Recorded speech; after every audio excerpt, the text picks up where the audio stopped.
Chapter 307.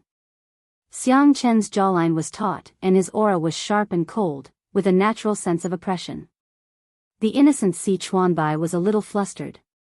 He felt that Sanction could beat up Shui at any time. However, in the end, his sister-complex nature prevailed. Xiang Chen closed her eyes and gritted her teeth. If I can't coax you, you'll be dead. Shui replied, okay. Sanction was speechless. Xiangyi hugged her knees and sat on the floor. She leaned against the side of the bed and her mind was in a mess. Perhaps second brother's guess was right. She wasn't the real, fast transmigrator. She was just a substitute. In the fast transmigration world, she didn't care if she was mocked, betrayed, framed, or abandoned. Because those were people who had nothing to do with her. Because she didn't care, she didn't care. But now, all her efforts seemed to have turned into a joke. Xiangyi thought that she had a good mentality and could handle life and death situations calmly. But now, her mentality had really collapsed. No matter how strong a person was, they had their weaknesses. Xiangyi couldn't accept this reality. Click, the door lock moved slightly. Xiangyi turned a deaf ear to it. She only raised her head slowly when she felt a warm and strong hand on her head. It was Shui. She forced herself to be alert and asked in a soft and hoarse voice, "How did you get in?" Shui cleared his throat, as if he didn't think it was something to be proud of. I was in prison for a few days when I was acting in a movie and learned some lock-picking skills. I see. Xiangyi pursed her lips. She wanted to reply with a smile, but she felt that she couldn't even smile. Shui's eyes flickered. He bent down and sat beside her. One of his long legs was on the ground while the other was slightly bent. As he moved, his ankle bones were exposed and the soft cotton fabric rubbed against his fair skin. You don't have to smile if you don't want to. Do you want a shoulder or a tissue? I recommend the shoulder option because I'm wearing sweat-absorbent clothes today. It should be good for absorbing tears. Do you want to try it, Sister E? Xiangyi hesitated for a few seconds before she slowly, gently, and carefully leaned on his shoulder.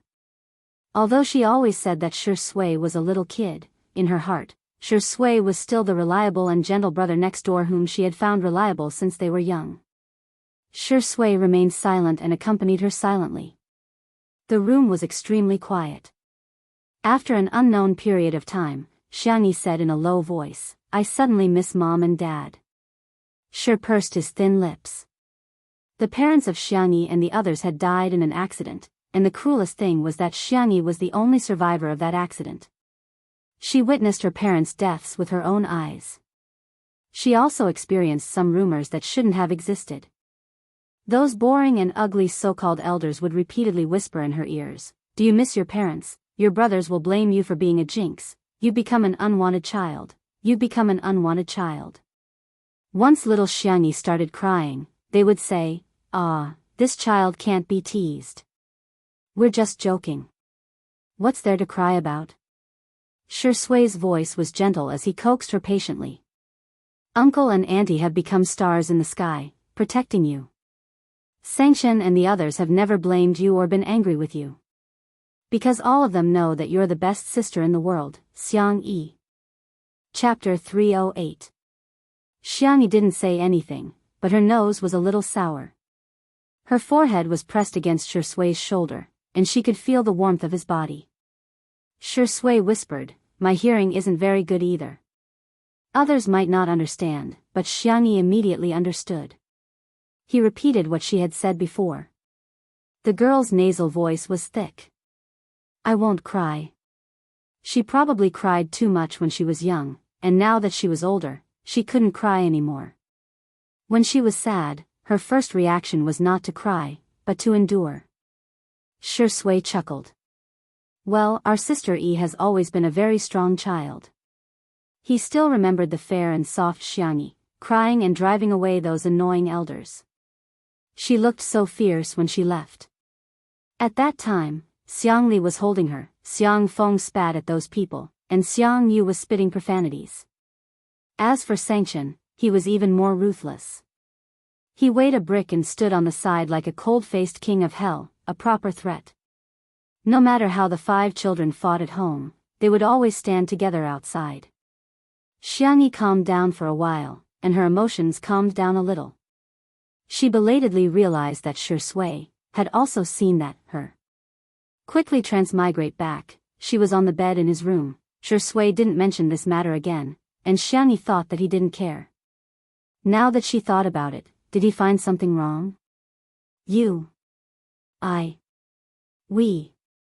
Xiangyi licked her cherry lips, raised her small face, and asked, that day at the hot spring villa, nothing happened between us, right? Shui raised his eyebrows, and his dark eyes were unfathomable. Do you think something should have happened between us? This involved a blind spot in her knowledge again. Xiangyi was a little embarrassed.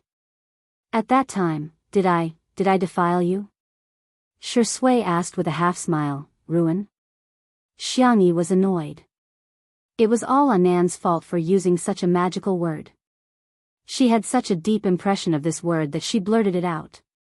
Ahem, then let me rephrase my question. At that time, did I do anything to you that was not in line with the core values of socialism? The little girl was full of righteousness. At first glance, she looked very steady, if one ignored her slightly red earlobes. Shui pondered for a moment, causing Xiangyi's heart to skip a beat. Then, he drawled, you fell asleep as soon as you entered. That night, the room card was an accident. Xiangyi had wanted to use the room card of another young hunk, but she accidentally entered Shui's room by mistake. The way that Xiangyi looked at him was truly disgusting. However, she immediately fainted. Shui originally thought that she was acting and was about to smoke a cigarette to ask Xiang Feng to come and get her, but she soon woke up. It was the same face, but the look in his eyes was different. Shui knew that she were no longer the same person. Hearing this, Xiangyi breathed a sigh of relief. However, looking at Shui's calm attitude, Xiangyi felt that he knew something. Just as she was about to ask, someone knocked on the door. Bang, bang, bang. Following that was a familiar silly voice. Little Xiangyi, open the door. I know you're in there. Look at what you've done. Stupid girl, as your uncle, I must teach you a lesson today. It was Xiang Feng, who had rushed over after hearing the news. When he saw the trending topic, he almost fainted from anger. Creak, the door opened. Xiang Feng was about to criticize her as an elder, but he suddenly met the girl's red eyes and uneasy and pitiful appearance. Xiang Feng. Ahem, actually, I thought about it. It's not a big deal. Chapter 309. Xiangyi was dumbfounded. Huh? Xiang Feng said righteously, Uncle, how can you not believe our little Xiangyi? It's a misunderstanding. It must be a misunderstanding. Okay, don't cry. Uncle will take you to eat your favorite junk food. Xiangyi clenched her little fists. She was ready to be scolded, but she didn't expect such a turn of events. The little girl nodded dizzily. 10 minutes later. Sanction couldn't wait to come out of his room. He wanted to see how Shui had coaxed Xiang Feng. However, Shui was in the living room, but Xiangyi was nowhere to be seen. The bedroom door was open, and there was no sign of the girl. Sanction gritted his teeth. Where's my sister? How did she coax him? Did he coax her away? Shui, brother, before I answer your question, can you take a deep breath first? Sanction. Shui, Xiang Feng is here. These 4 words naturally drew hatred. Sanction's eyebrows twitched violently. He took Sister E to eat junk food. Sanction. Location. Every word seemed to be squeezed out from between his teeth. Shui blinked. Brother, you have to pay for information, Sanction sneered. I think you're still sleeping. You're not going to tell me? Then I'll beat you until you tell me. Seeing that the man was rolling up his sleeves, Shui said, he also brought iced milk tea and cola for Sister E. Sanchen gritted his teeth. Deal. In the parking garage. Although Xiangyi was the only one living in the manor, her brothers all had cars here. There were limited edition sports cars, motorcycles, and Xiang Feng's hover car everywhere. In the most spacious off-road vehicle. Come, little Xiangyi, eat this fried chicken while it's hot. And this strawberry cheese smoothie, it's amazing. Do you want an iced cola? Do you want to try drinking from 2 straws at the same time? You'll get double the happiness. Xiang Feng was frantically promoting. He had been busy with work recently. After all, he was also a domineering CEO. It had been a long time since he last visited his little niece. It wasn't easy for her to come here. Of course, she had to bring delicious food for her niece. His original plan was to punish Xiangyi first. Society didn't punish her, but he, her biological uncle, would do it himself. Coaxing after hitting. Now, he was just skipping the step of beating him up. There was nothing wrong with rounding it up. Xiangyi was like a little hamster, nestled in the back seat, eating happily. This cheap, thick, and especially rich smell of food additives and essence, it was so delicious. The girl who was calm and collected in front of outsiders let herself loose in front of her little uncle. She drank milk tea and cola, and her little legs fluttered in happiness. Uncle, you're so nice. At this moment, little uncle was the best person in the world. He didn't accept any rebuttals. Xiang Feng looked at her with eyes full of affection. Look at you, you're as thin as a piece of paper. Let me tell you, you should gain at least 5 kilograms. Little girls need to be white and chubby to be cute. Xiangyi's cheeks puffed up. I've already gained several kilograms. Xiang Feng picked through the food bag. This bag is the devil's spicy strips. The last time I ate spicy food, I cried. Should I open one for you? The little girl nodded like she was pounding garlic. The next second, the car window was knocked on. Xiangyi held her breath, thinking that there was an anti-peeping film on the car window. He couldn't see her. Xiang Feng was also nervous and accidentally blurted out, "There's no one in the car, there's really no one." Xiangyi, who was completely unprepared. Chapter 310. Xiang Feng made up for it. It's just me. Really? Xiangyi, she looked at her little uncle, her eyes full of pain. Her big brother's cold, demonic voice came from outside the car window. I advise the two of you not to make any futile resistance. Open the door. Xiang Feng was quick-witted. Actually, I'm in the car next door. Xiangyi, she couldn't bear to look. She really couldn't bear to look. The fried chicken in her hand didn't even taste good anymore. I'll count to 3. If you don't open the door, don't blame me for being rude. Sanchen's voice was as cold as ice. 3. Before he could count, the uncle and nephew immediately opened the door. They didn't even dare to think about resisting, let alone think about it.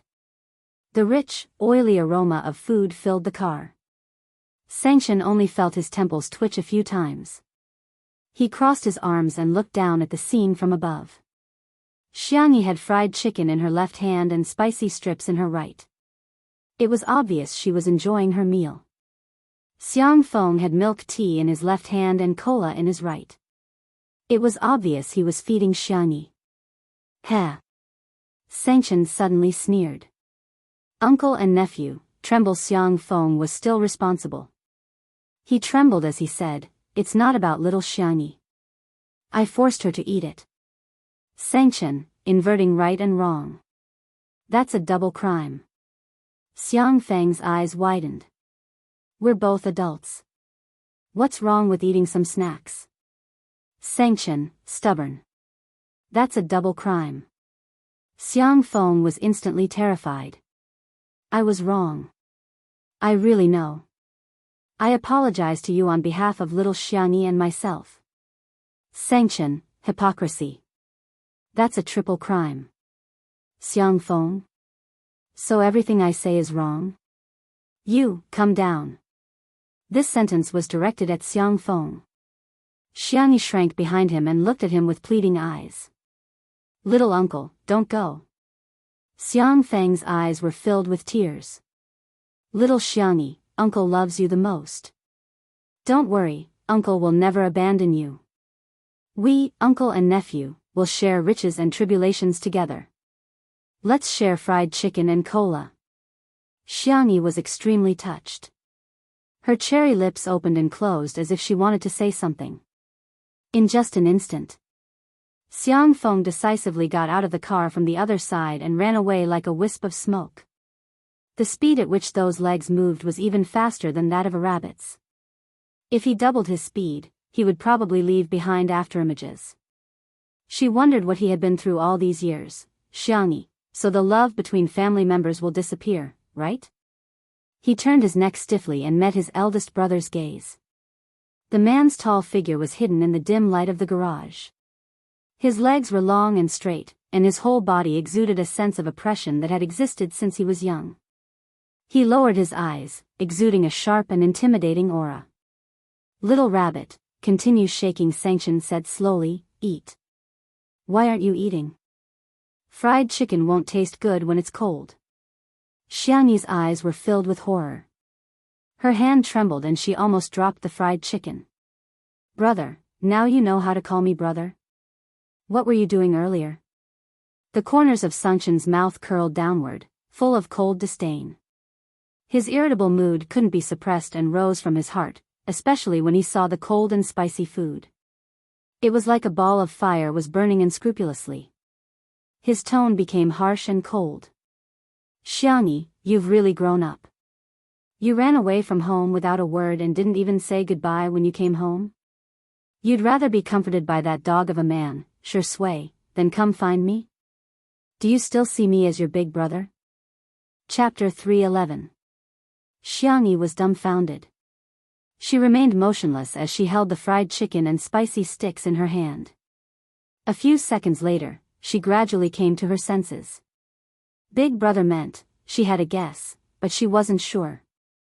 Sanction kept a straight face and was about to continue lecturing her when the girl suddenly burped cutely. "Xiangyi, Sanction, indeed, carbonated drinks like cola shouldn't be drunk too much." With the hiccup interrupting, Sanction turned his face and covered his thin lips with his hand. Xiangyi didn't know if it was her imagination, but she felt that her big brother was, secretly laughing. "Ahem."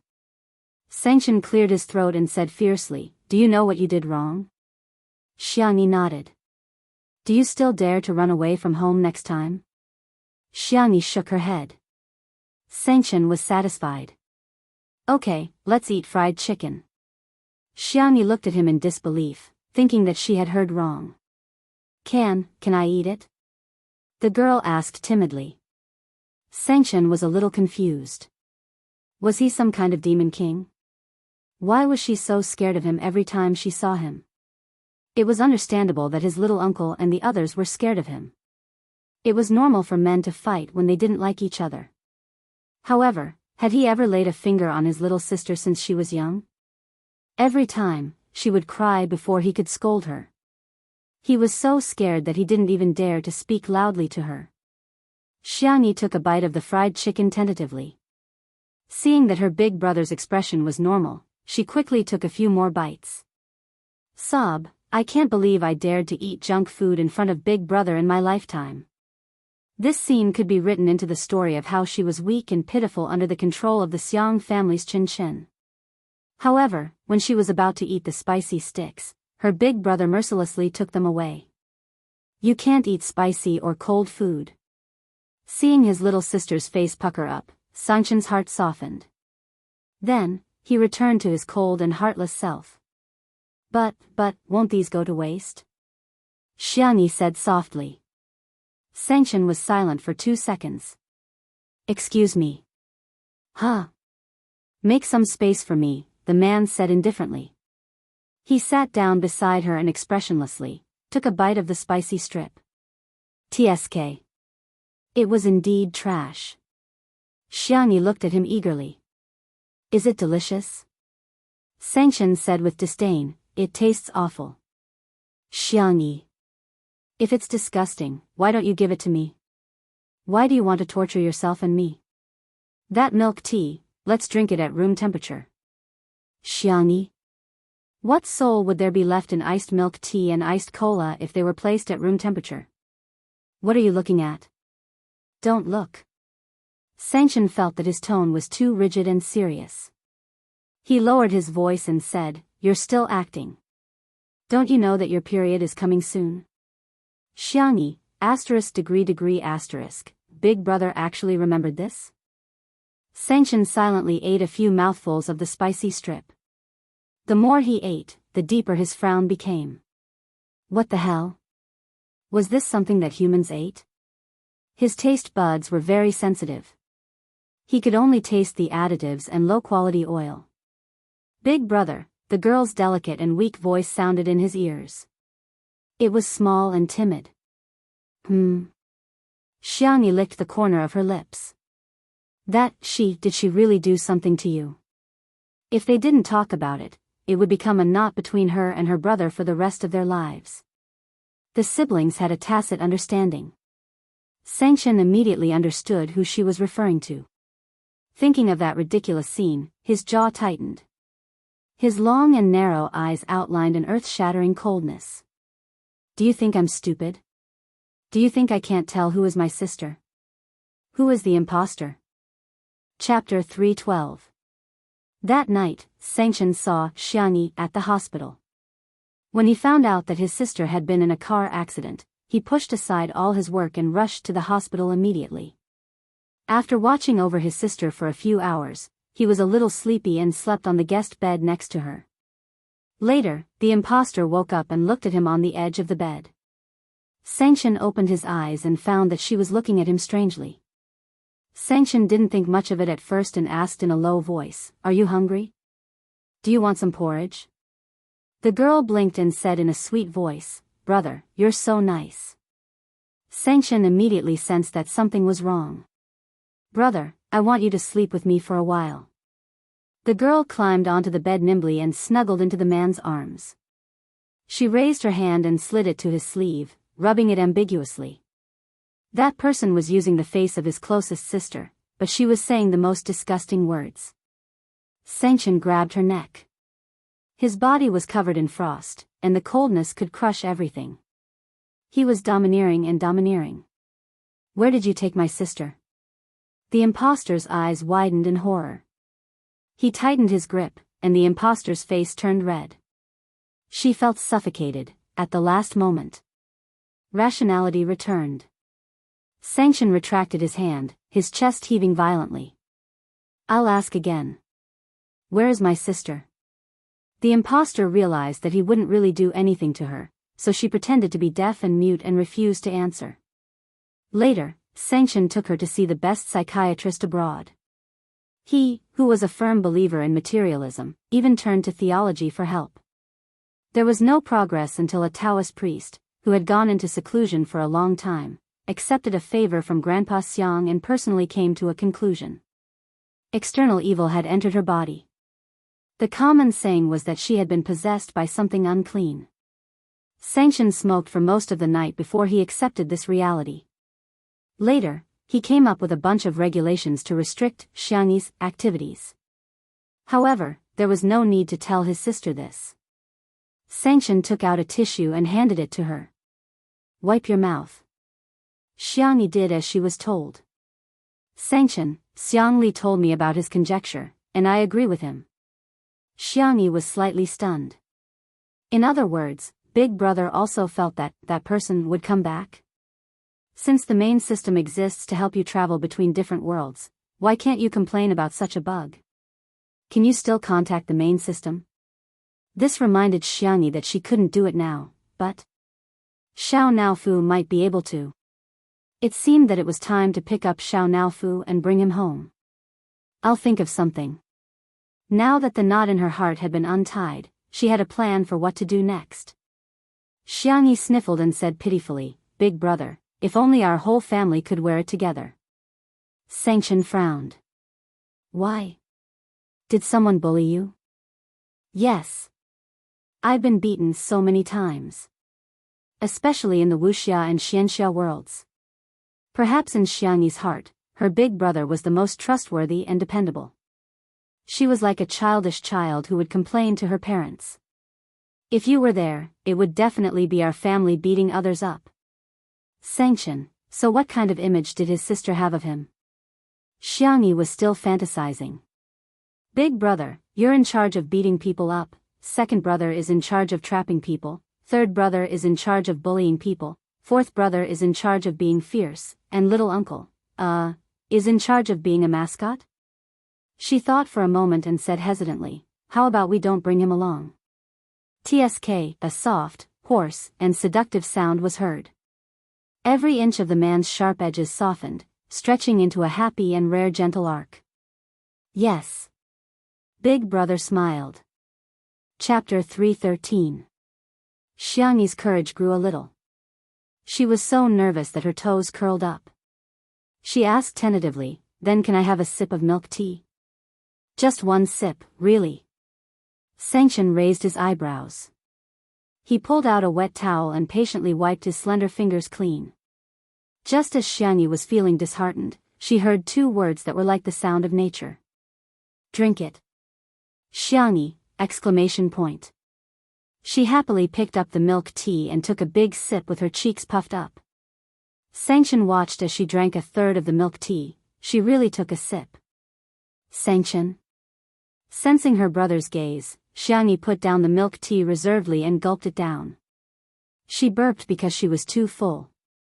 However, a bright smile bloomed on her face. From today onwards, she was the fiercest child in the Xiang family. Not only did she eat fried chicken in front of her brother, but she also drank milk tea in front of him. Sanction looked at her sweet smile and swallowed the scolding that was about to come out of his mouth. Forget it, forget it. If she was naughty, then so be it. After all, his little sister needed to be pampered. Of course, he still needed to teach his little uncle a lesson. Sanction thought of business and said calmly, don't worry about the rumors on Weibo. I'll take care of them. Xiangyi looked at him blankly. You didn't look at Weibo? No. She didn't look at it after posting the recipe. Sanction patted her head. It's good that you didn't look at it. It should be back to normal tomorrow. He would never allow his little sister to take the blame for an imposter. Xiangyi protested in a low voice.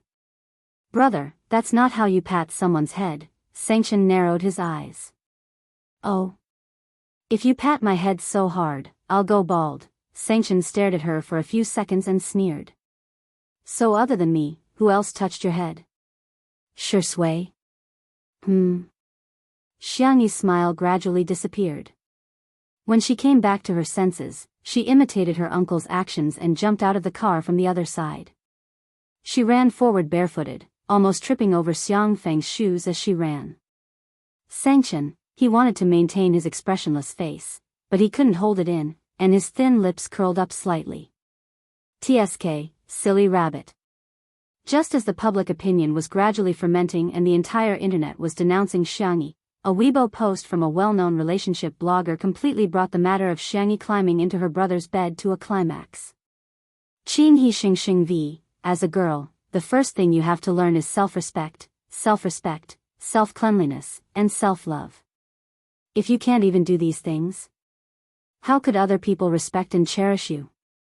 Forgive me for being blunt, but the female celebrity who caused such an uproar today ignored ethics and crossed the bottom line of human nature.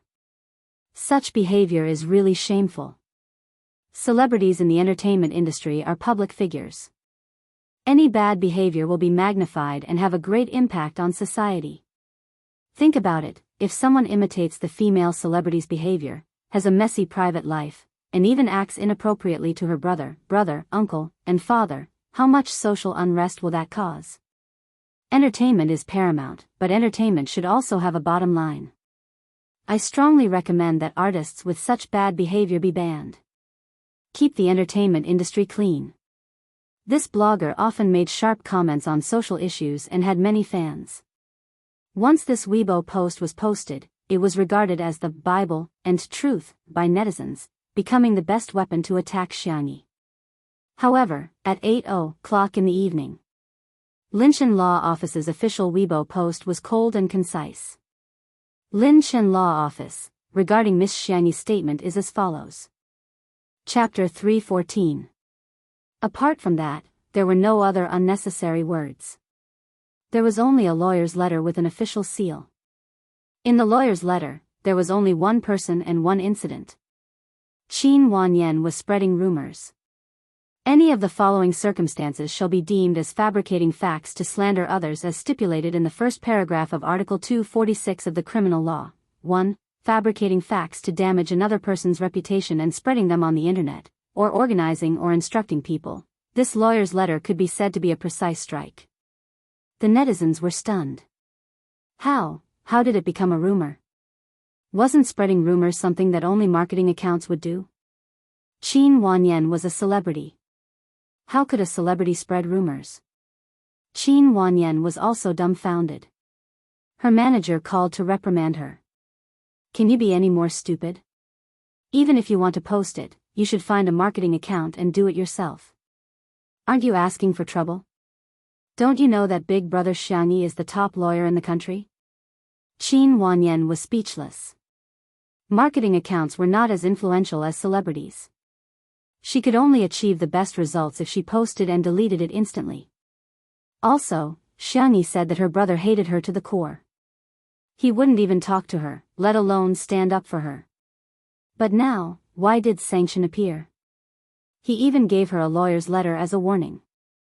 Qin Wanyan cursed in her heart. Didn't she just post something on Weibo? Did it have to escalate to the level of the law? I'll handle it properly. Don't worry. With that, Qin Wanyan hung up the phone. After pondering for a while, she wrote a Weibo post and posted it. Qin Wanyan v. I'm very sorry for what happened. I didn't expect my phone information to be leaked. I also didn't expect that someone would hack my account and post my chat with Xiangyi. She and I used to be good friends. Even though we're drifting apart, I still send her my blessings. After the incident, I tried to contact her to apologize, but she didn't respond to me. As for spreading rumors, it wasn't my intention, and it wasn't my doing. The law is fair, but some people choose to use the law to defend justice, while others choose to use the law to protect their own interests. Forget it, there's nothing to say. I can apologize for my mistake, but... Xiangyi, can you reply to me on WeChat? The attached picture was a chat between her and Xiangyi.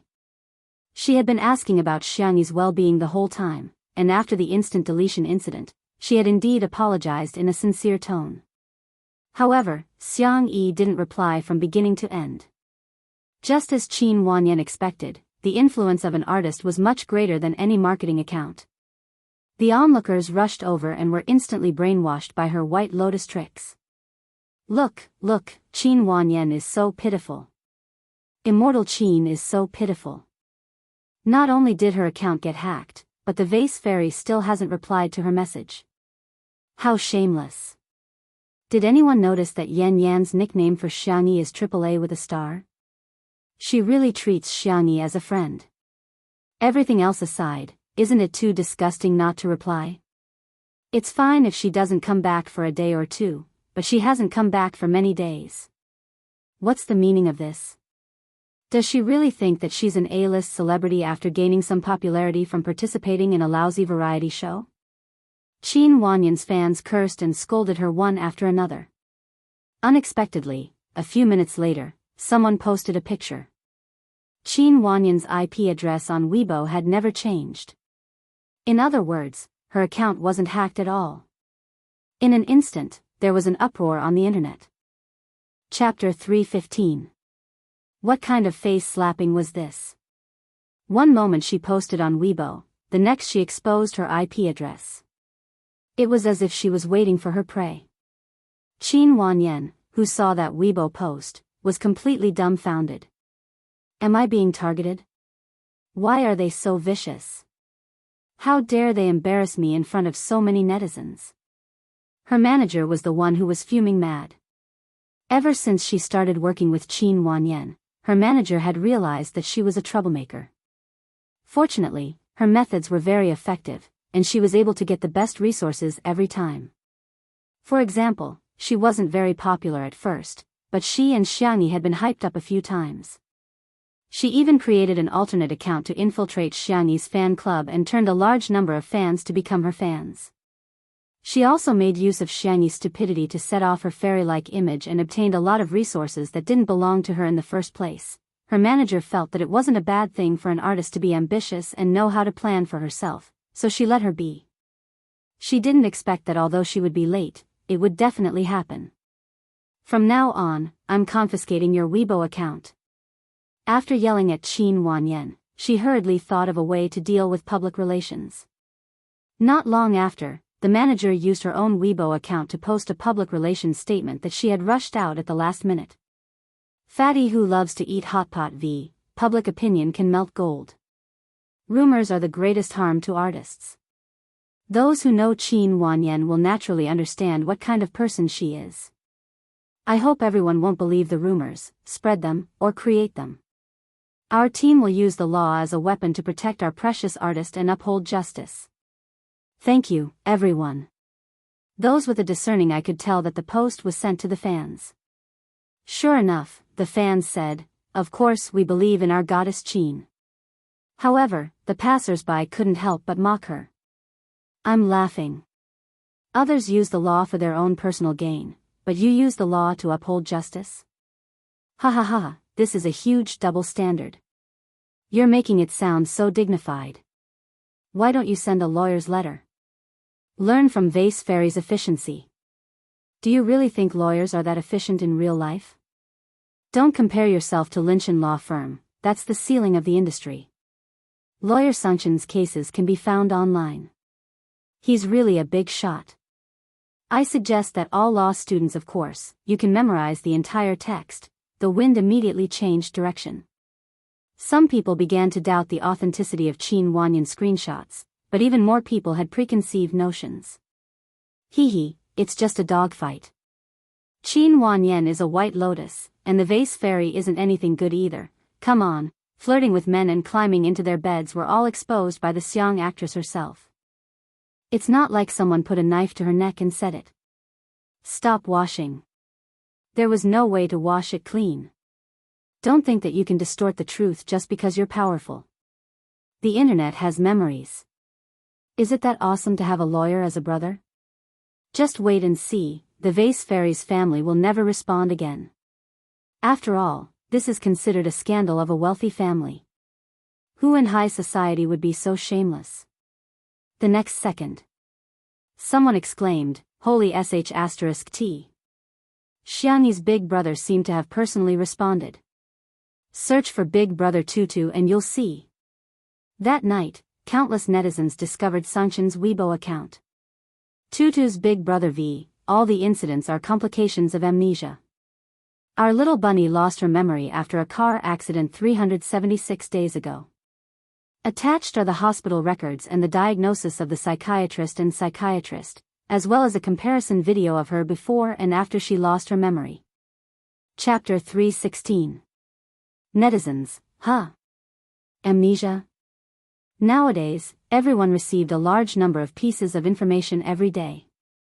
Weibo's trending topics changed many times a day.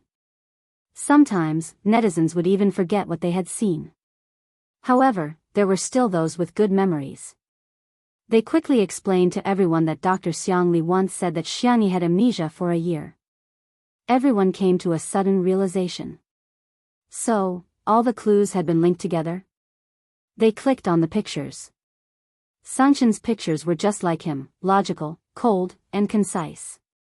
Medical records, diagnoses, and screenshots of the hospital or the psychological clinic. Some were in Chinese, some were in foreign languages, and some were in electronic files. Every picture was taken with the time, which couldn't be faked. These could be said to be irrefutable evidence. Seeing these pictures, many netizens realized that they had been played like monkeys, and even used as a tool. Some impulsive ones had already rushed to Qin Wanyan's Weibo to start Zuan mode. There were also some who clicked on the second Weibo post, which was the surveillance video that Sangchen had posted. At the beginning of the video, there was a warm scene. It looked like a family dinner. The eldest brother was Sangchen, the second brother Xiangli, the third brother Xiangqi, the fourth brother Xiangyu, and a simple-looking man who didn't look very smart. The whole family was good-looking. Xiangyi in the video had slightly rounder cheeks than she was now. She was wearing a lovely cotton dress, and her hair was draped over her shoulders. She smiled very gently. "Little Xiangyi, happy birthday. This is a gift from your uncle." The simple-looking man was the first to take out a gift box. "This is a lifetime VIP card for your favorite ice cream brand." In the next second, all four brothers looked at him with murderous gazes. Sangchen snorted coldly. Seeing that it was his sister's birthday, he didn't argue with him. The second to present a gift was Xiangyu. Sister, this is a game console I'm giving you. It's a limited edition. We can play games together in the future." Then came Xiangqi, who said in a disdainful tone, "Your dress is too old-fashioned. Here, wear the new dress I made for you. I've embroidered many little flowers for you." Then, it was Xiang Li's turn. The man pushed his glasses and said gently, "Recently, I wrote a new artificial intelligence program. It's quite useful for checking recipes and matching nutritional information. I installed it in this stereo." The last one was Sangchen. The man's face was cold and his eyes were sharp. He threw a folded piece of white paper over in a domineering manner. "Write whatever you want." The others. How could this be? "Xiang Qinshin, you're cheating." However, when faced with Sangchen's frosty gaze, no one dared to say anything. All right, it's time to blow out the candles. Little Xiangyi, quickly make a wish." Xiangyi blinked and clasped her hands together. "I hope that our family can still be together next year." The video went black as it switched to the second half of the video. It was the conversation between Xiangyi and her brothers after she lost her memories. "You're my brother? You're my brother too? Then shouldn't you guys give me some pocket money? I just saw a bracelet studded with diamonds. It's so shiny and beautiful." It was clearly the same face, but from her demeanor to her tone, even her body movements were different. The comments section immediately turned into a huddle. F***ck, I'm shivering. It feels like a supernatural event. Don't talk about acting. If the vase fairy had such acting skills, she would have won the Best Actress award long ago. Oh my god, I thought of a possibility. Maybe it's not amnesia. She's just been possessed by a weasel. Chapter 317. In just a few minutes, the weasel comment was liked and pushed to the top of the list. Deleted. Let me send a dog head. How can you say that? Have you forgotten that you don't need to become a spirit after the founding of the country? F***ck, I'm going to laugh myself to death in the comments section sooner or later. You guys can call her a fox spirit or a lotus spirit, but what the hell is a weasel spirit? It had to be said that Sangchen was too fast, accurate, and ruthless.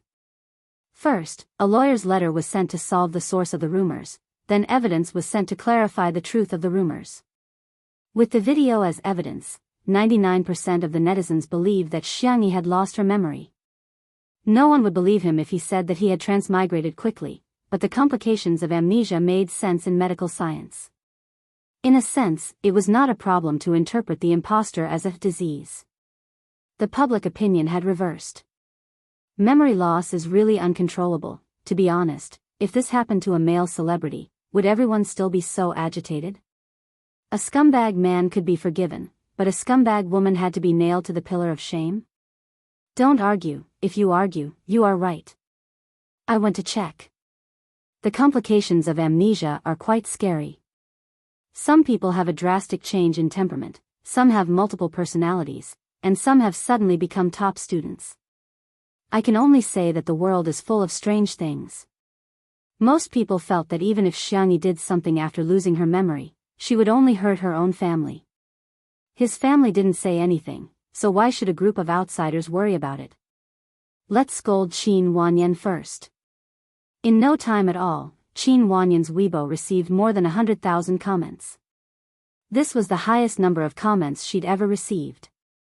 Annual White Lotus Award winner, Qin Wanyan, is it fun to treat us like idiots? Shameless.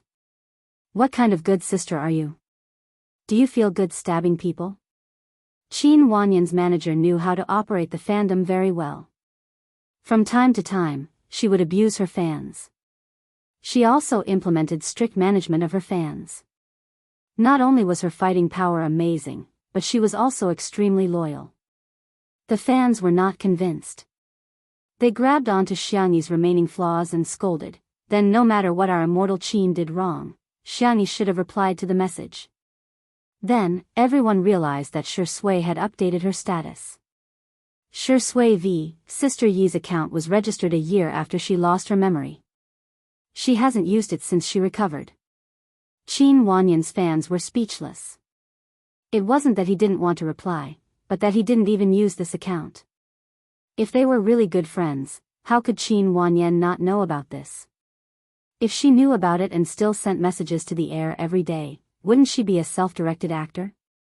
The enraged netizens posted tens of thousands of comments, and even killed Qin Wanyan's account. Her fans were as quiet as chickens, and not many people responded to the big fans' calls for a fight. While the netizens were venting their frustrations on Qin Wanyan's Weibo, there were two groups of people who were very unique. This wave was made up of Xiangyi's new sister-in-law fans. They were mainly gathered under Songchen's Weibo post about the family gathering. Sorry, I've already registered my marriage with my husband Tutu, bah. My child with Chen Chen is already 3 years old. I announced that I'm now Xiangyi's sister-in-law fan.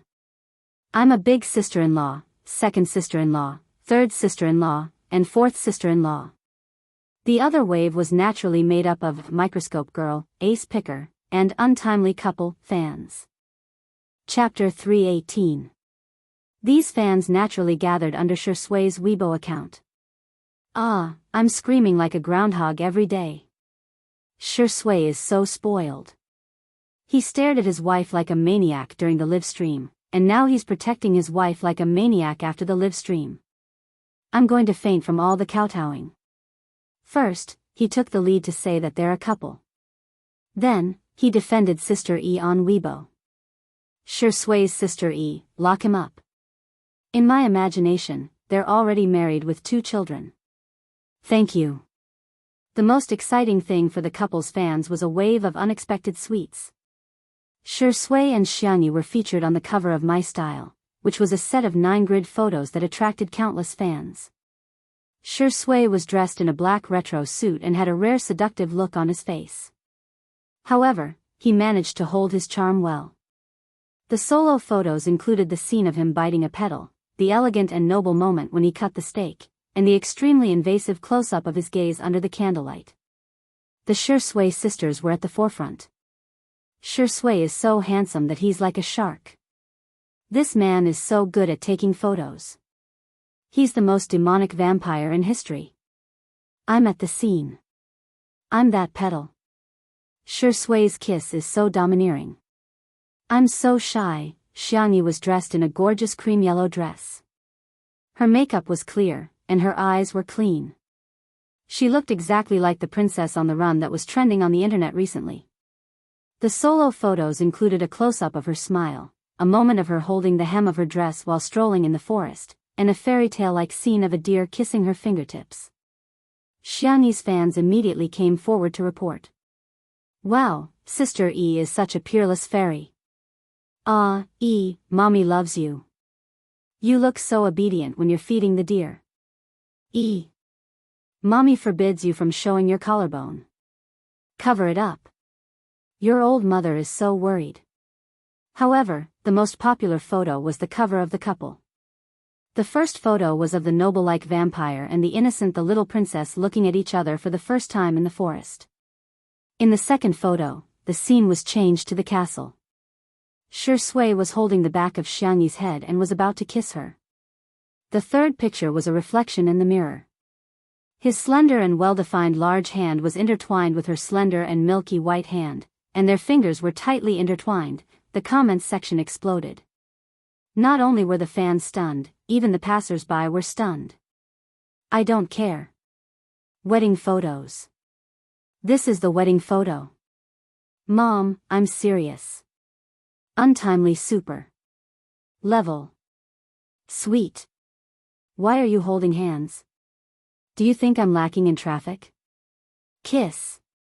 Give me a kiss. Sure Ingdi, can you do it? If you can't, let me do it. Seeing that this Weibo post was extremely popular, it didn't take long for the official Weibo account to release a video. It was edited with behind-the-scenes footage from the shooting.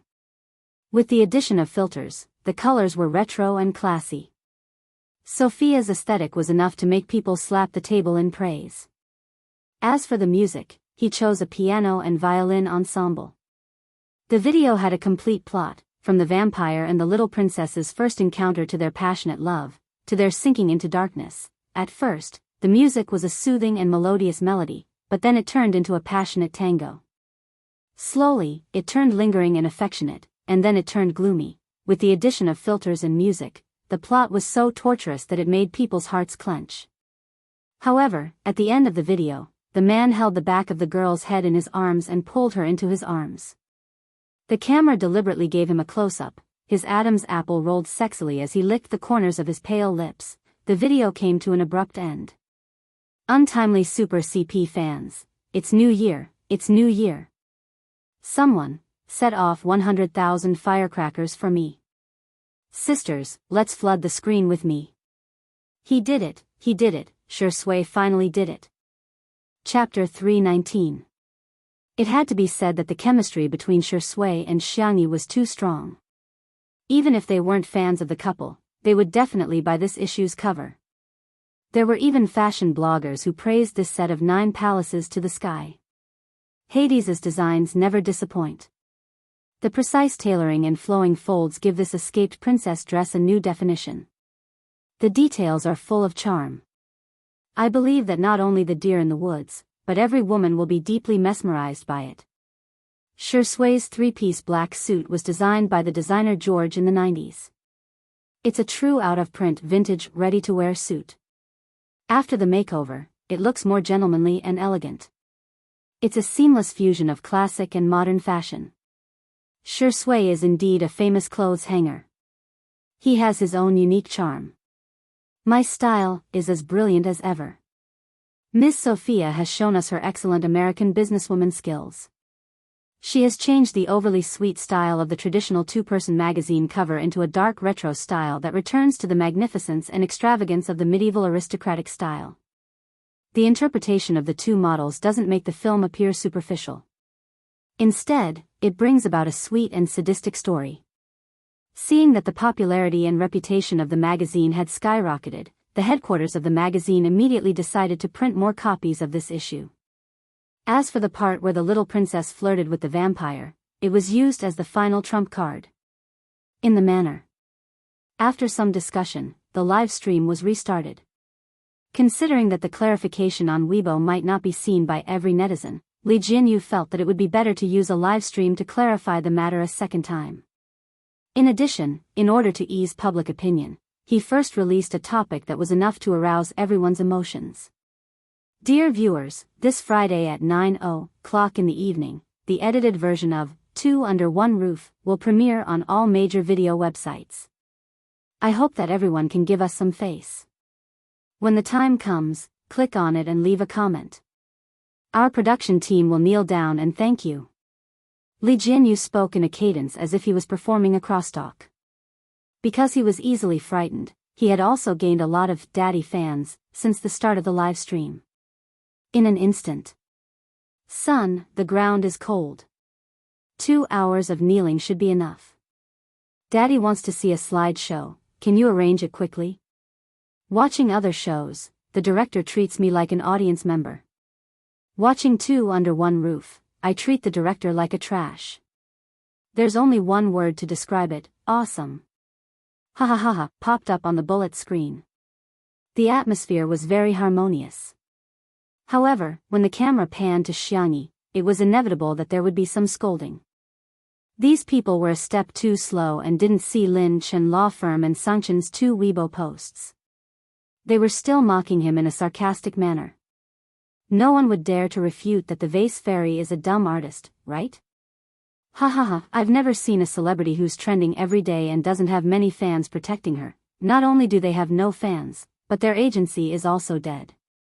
This couple's fans are still bragging about how they're well-matched in terms of social status. Is there anyone who doesn't know that the vase fairy signed an overbearing contract with the company? The company will take 90% of the profits, and the remaining 10% will be called personal income tax. The worst part is that you have to pay 100 million yuan for terminating the contract, hee. Xiang Feng was originally watching the live stream with his headphones on and wasn't in the frame. However, as soon as he saw the foul language posted by the netizens, he immediately retorted. After a few words, Xiang Feng received a notification: frowny face, your account has been banned. Xiang Feng. Chapter 320. I, the domineering CEO, the owner of the Xingchen app, have been banned again? What kind of stupid review is this? Stupid restriction. Stupid programmer. Deduct their salaries. Deduct their salaries. Xiang Feng was infuriated when he heard his little niece's soft and gentle voice. Uncle, do you drink milk tea? Xiang Feng was speechless. Rubbish live stream, I'm not watching it anymore. Happy drink, here I come. After Xiangyi adjusted her mood, she began to prepare the milk tea. The Xiang family had a sweet taste, especially her uncle, who loved sweets the most. Xiangyi had prepared all kinds of ingredients in advance. After the live stream began, she simply boiled the milk tea in a small pot and explained the process while cooking. Shui and Sanction remained silent most of the time, occasionally speaking up to support her. The girl's tone was gentle and her movements were also unhurried, which was pleasing to the eye. First, she boiled the black tea until it was bright orange-red. Then, she poured it into a container prepared by the side and filtered the tea leaves. Then, she boiled the milk until it was warm and melted a few pieces of rock sugar. Xiangyi stirred and said, my brother and Shui don't like things that are too sweet, so the milk tea I made isn't very sweet. The ingredients are a bit sweeter, so if you want to have a sweet taste, you can add more ingredients. In Two Under One Roof, Xiangyi's presence was actually very insignificant apart from her cooking. She always seemed aloof from worldly affairs. She wouldn't steal the limelight, nor would she compete with the guests for anything. However, such a personality was both good and bad. Without a presence, it often gave people the impression that she was easy to bully. This was also one of the reasons why so many anti-fans were unscrupulously criticizing her. Many netizens suddenly realized that Xiangyi seemed to have spoken the most tonight while cooking the milk tea. This also allowed more people to recognize her. Just listening to her speak made them feel inexplicably healed. Li Jianyu promptly cued her. Sister E, some viewers are asking if you bought the ingredients or made them yourself. These? Xiangyi raised her hand and pointed at the ingredients section. She had prepared a sumptuous meal, including pudding, taro balls, mashed taro, roasted immortal grass, red beans, oats, purple rice. Of course, there was also the soul of milk tea, pearls. I just did it casually. The method is actually very simple. Take pearls for example. Boil brown sugar and water, pour it into tapioca starch, and stir it into a ball like kneading dough. Then, roll it into a small ball and cook it slowly. The method of making taro balls is to steam sweet potatoes until they are cooked, press them into a paste, and then add an appropriate amount of sweet potato powder. The netizens in the live stream, I've already recorded it. I want to cook it too. My brain can learn as soon as it's learned, my hands can't do as soon as it's done, boo-hoo. Xiangyi is actually so gentle. I like listening to her speak so much, it's so comfortable. Pretty sister, please turn on your mic more in the future. I like it even if you tell me the recipe. Li Jianyu sighed with emotion as he watched Xiangyi introduce the milk tea snacks to the audience, and the audience's favorable impression of her increased. Live streaming was a double-edged sword. Some people gained countless fans after live streaming, while others lost their fans after live streaming. Perhaps he had been wrong all along. He had thought that Xiangyi would be low-key so as not to attract hate. But now, it seemed that letting her express herself naturally was far better than any other method to attract fans. Ding dong, the electric cooker's timer sounded. The milk and black tea were mixed and boiled to about 80 degrees before stopping. Xiangyi first filled a cup for her little uncle. Xiang Feng hurriedly stuffed it into Sangchen's hands like a hot potato. Little Chen Chen, you drink first. No wonder he was the number one lackey in the Xiang family. Chapter 321. Sangchen took it with a straight face and took a sip. The aroma of the tea was refreshing and rich in milk. It had a smooth and refreshing texture. The sweetness was just right for him. Although Sangchen didn't say anything, he silently took 2 more sips. The netizens. It must be delicious. Xiang Yi's fans even typed with tears in their eyes. I didn't expect that one day, I would not only crave Xiang Yi's body but also his milk tea. Xiang Feng was given the second cup and excitedly added a bunch of condiments. He didn't even use a straw and simply gulped it down. Pearl taro pudding, sweetness plus. It feels so good. He looked at Shi Sui provocatively, thinking to himself, finally, there's someone behind me. My little niece scooped it for me first. In the next second, Shi Sui smiled slightly and raised his hand to add some condiments for himself. However, his hands suddenly trembled and the spoon fell into the bowl. There was a look of helplessness in his dark eyes. Xiangyi hurriedly said, I'll add some for you, what do you want? Thank you, Sister Yi. Shi Sui looked at her innocently and gratefully. 2 spoonfuls of taro pudding, thank you. Xiangyi added 2 spoonfuls of taro pudding for him and even placed a straw in it. She then carefully handed it to Shi Sui. She almost fed it to him herself. Xiang Feng's eyes widened as if he had been struck by lightning. In the live stream, ha, who is this silly man? Why is he so funny? I seem to have heard Xiangyi call him uncle before. He should be a relative. I don't believe it. Xiang Yi and Chen Chen are obviously not on the same level as him. How can they be family? The netizens' disdain for Xiang Feng was almost overflowing. On Weibo, Tomato Entertainment's latest comment received tens of thousands of scoldings. In fact, it wasn't that Xiangyi didn't have any fans, but her fans were kind enough to criticize Tomato Entertainment instead of arguing with the haters. Even Qin Wanyan had a manager to defend her. No matter how bad the public relations effect was, at least her fans wouldn't be disappointed. But what about Tomato Entertainment? The company pretended to be dead. Their last post was a Weibo post about C7's new album being released on the music platform 2 weeks ago. Xiangyi's fans were completely enraged. Trash company, all you know is to make money. Daily question, did Tomato Entertainment go bankrupt today? What kind of agency are you? Is the PR department dead? Just as the scolding reached its peak, Xiangyi's manager, Ah Nan, suddenly posted on Weibo. Little Ah Nan v. Everyone, stop scolding, the dog company is going to be a human soon. When the fans saw that he was still standing by the company, they were furious. I think you don't want to be a human anymore, as Xiangyi's manager, what have you done? The next second. Tomato Entertainment's official Weibo account, which had been dead for a long time, finally came back to life. Tomato Entertainment v. 10 minutes ago, our company and Xingchen Entertainment have completed all the procedures. Now, the company's business and artists are all under Xingchen Entertainment. Our company will be starting a business restructuring today.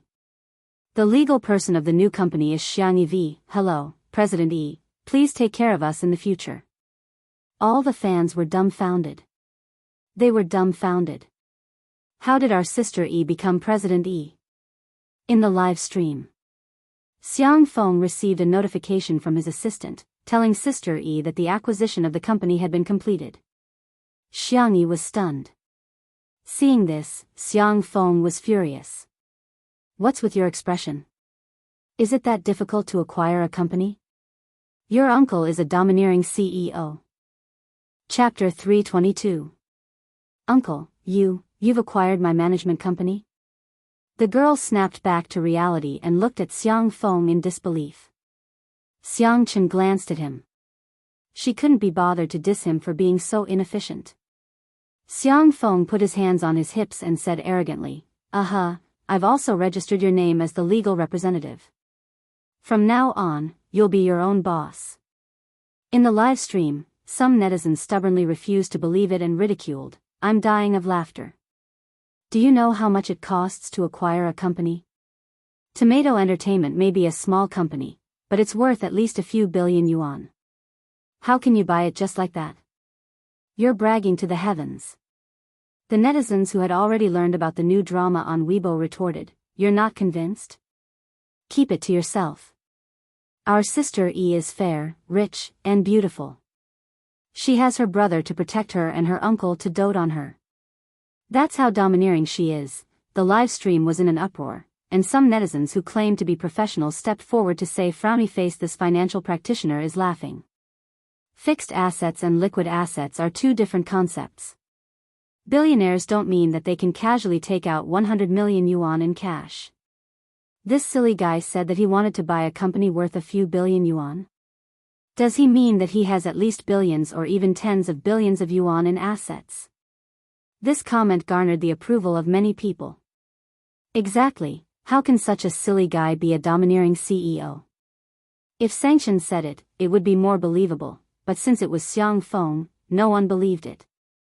Just as this small group of haters thought that they had grasped the truth, and were ridiculing Xiangyi in the live stream, Xiangyi's fans, who had been quietly waiting for them for a long time, finally unhurriedly moved the Weibo post from Tomato Entertainment over. Tomato Entertainment, 10 minutes ago, our company has, the haters? The haters. TSK. That silly guy is actually a domineering CEO.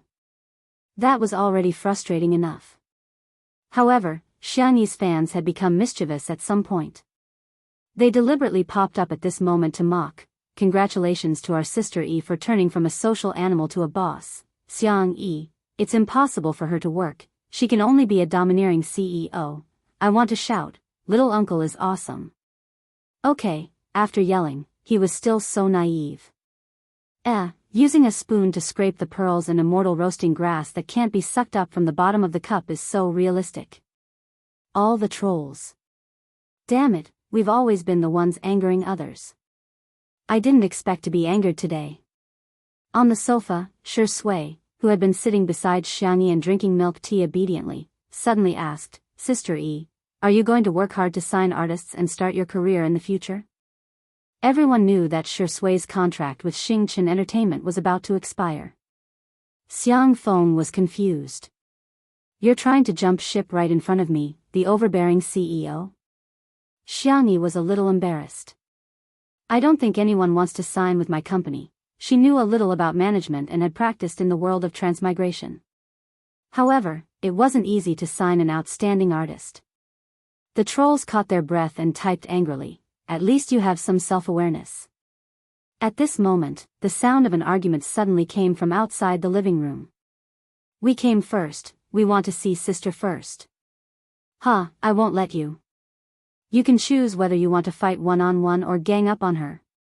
The live stream, Why do I feel like it's Chen Zai from C7? Isn't the C7 boy group a ready-made artist? All the trolls, I'm so angry. Chapter 323. Xiangyi's eyelashes fluttered as she stood up. We have guests, I'll go take a look. The cameraman followed closely behind her.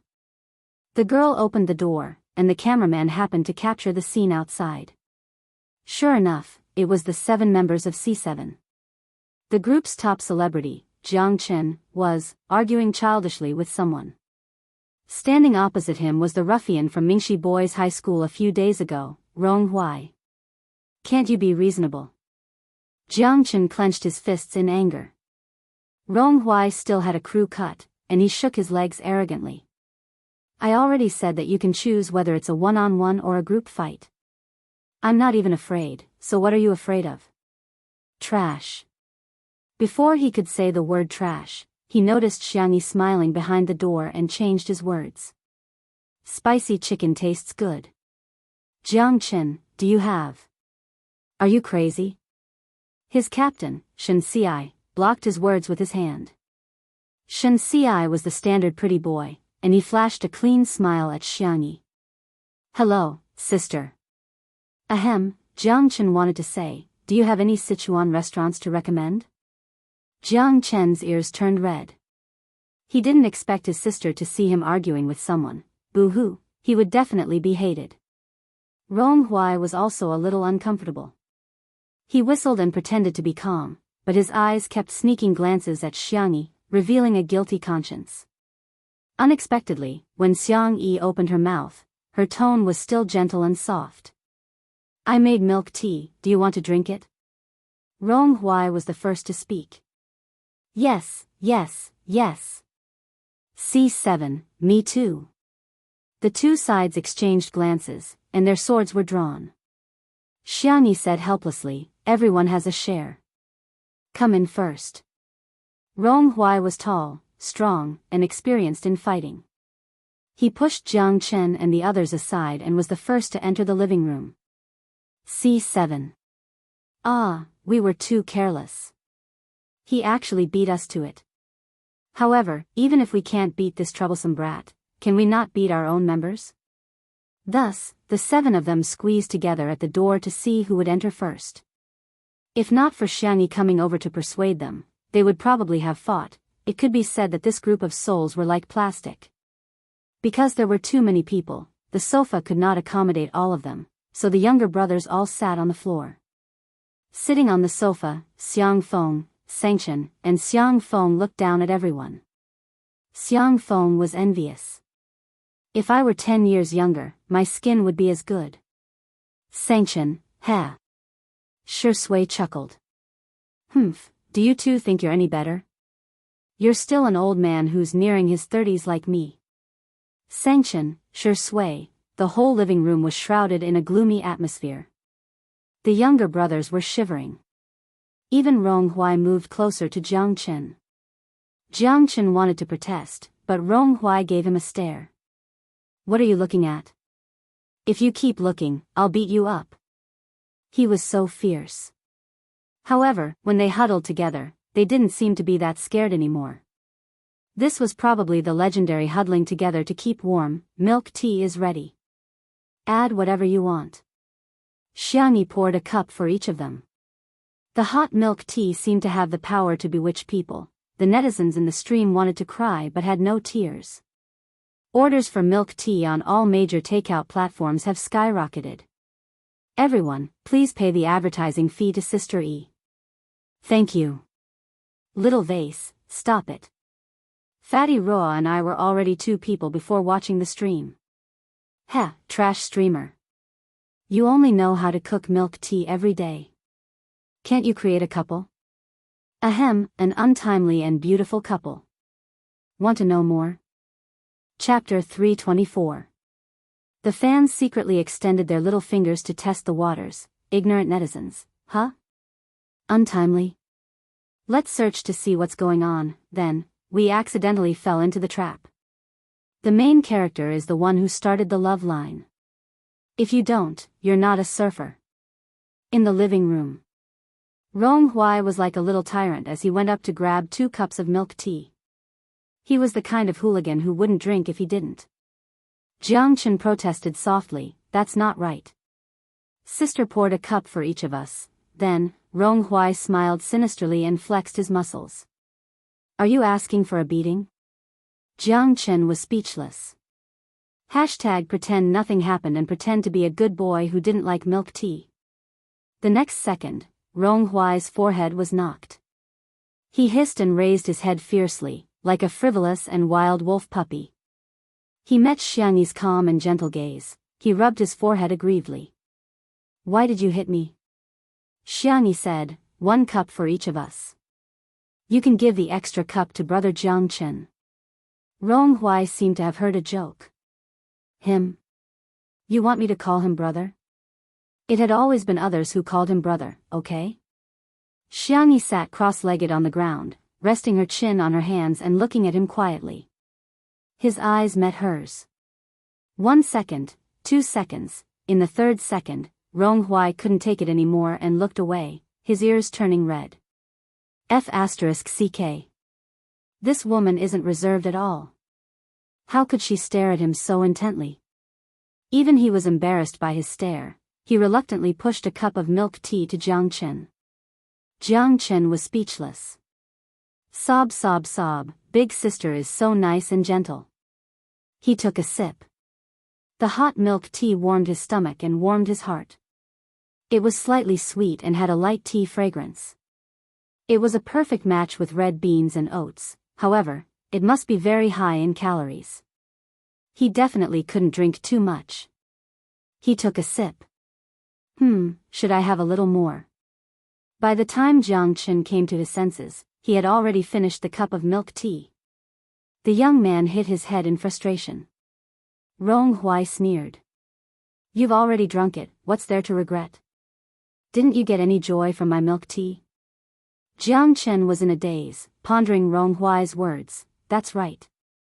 Big sister's cooking had this kind of magical power that made people feel warm and happy. Wasn't this the true essence of tasting food? Jiang Chen felt enlightened.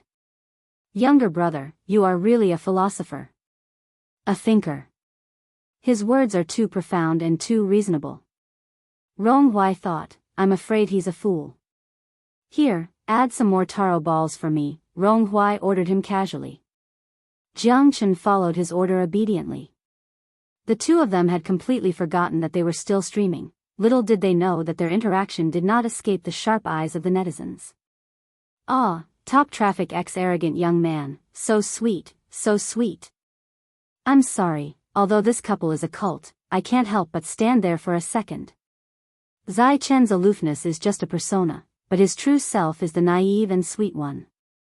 Ha ha ha, he's being bullied by Rong Hui's younger brother. After chatting for a while, Xiangyi asked about the purpose of her brother's visit. Rong Hui cleared his throat. Jiang Chen had added a little too many taro balls for him just now, so his throat was sticky. I plan to take the arts exam and enroll in the film academy. I heard that you've started a company. Can I work there? As if he was afraid that Xiangyi would reject him, his eyes lit up. Sign me up. I won't let you regret it. Chapter 325. Although the young man spoke a little hurriedly, she could feel his firm conviction in his tone. He really trusted Xiangyi. Even though she knew that it was childish, she still couldn't help but be influenced by his passion. Xiangyi adjusted her sitting posture and sat upright. She did not look down on Rong Hui because of his young age. Instead, she said, Rong Hui, I'm very happy that you have a new study plan. However, signing a contract with a management company is not a trivial matter. I hope you can seriously consider it for a while. Rong Hui panicked. Hey, do you despise me? Xiangyi said gently, no, I'm just standing from an objective point of view. You're still underage and legally, she looked at her brother for help. Sanction crossed his long legs and said indifferently, a person without civil capacity usually refers to a minor under the age of 8 or a minor who can recognize his own behavior. Rong Hui gritted his teeth and stared at Xiangyi with his dark eyes. There was a mix of anger and grievance in his eyes. Sister, I know what I'm doing. He pulled out a crumpled piece of paper from his pocket, which seemed to have been torn from a notebook. He then placed it in front of Xiangyi with a sullen face. She unfolded it and saw that the word contract was written on the top.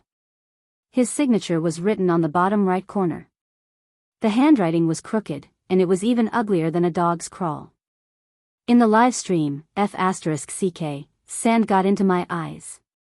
This is too easy to cry, Rong Hui really trusts sister EQAQ. This is equivalent to entrusting his future to her, I'm about to cry. I laughed out loud again when I saw Rong Hui's handwriting. Ha ha ha, it's so ugly. Xiangyi stared at Rong Hui with her clear doe eyes. Rong Hui was extremely nervous. His hands that were hanging by the sides of his trousers were clenched into fists, and his palms were sweating profusely. He was afraid that Xiangyi would criticize him indiscriminately like his parents. He was even more afraid that Xiangyi would reject him. However, Xiangyi said, Ronghuai, thank you for believing in me.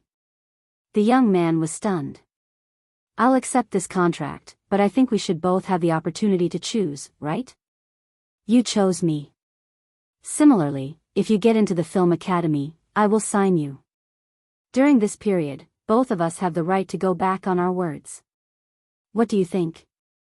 From the beginning to the end, she was gentle and soft. She didn't tell him what to do with his life, but he was given a choice. Ronghuai's Adam's apple bobbed slightly, as if he had just drunk a sports drink and was about to play a game. Okay, I promise you. We'll choose both sides.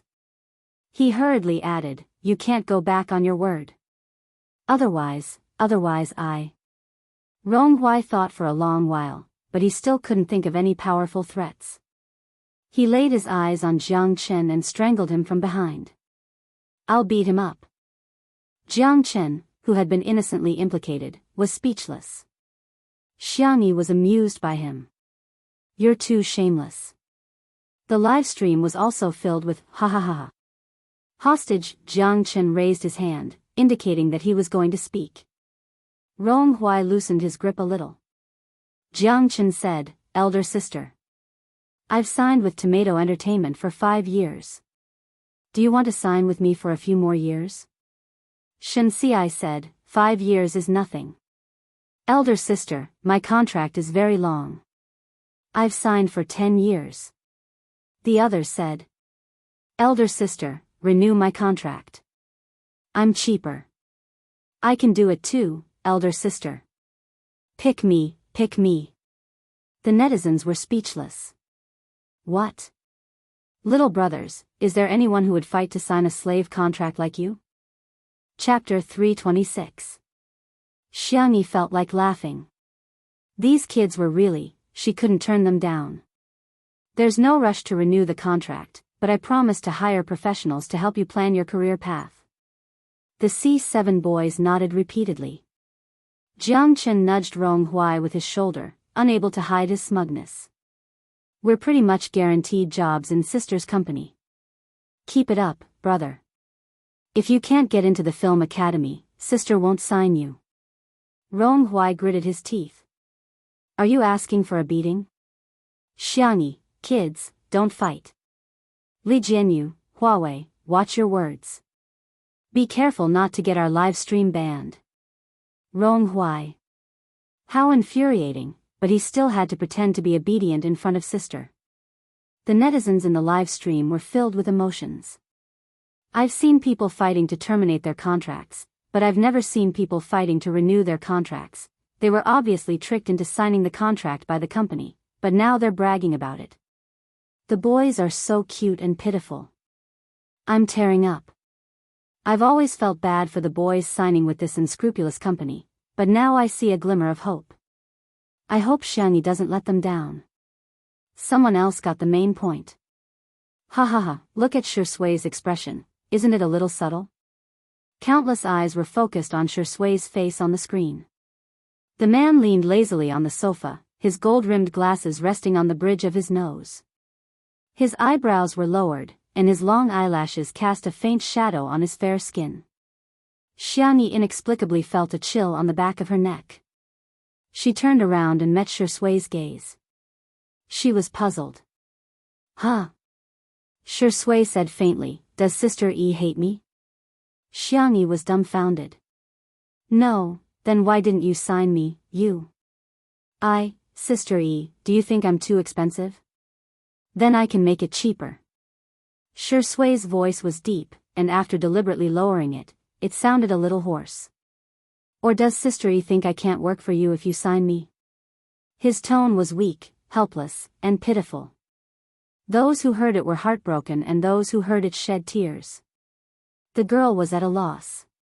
That's not what I meant. I thought you were joking.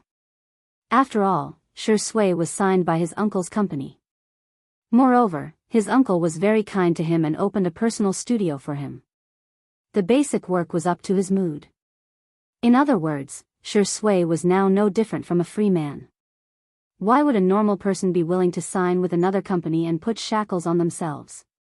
It was illogical. The netizens in the live stream were shocked. F***CK. Was I hallucinating? Shuringdi is actually begging to work? Si Chuanbai, great manager C, do you know that your artist is lovesick?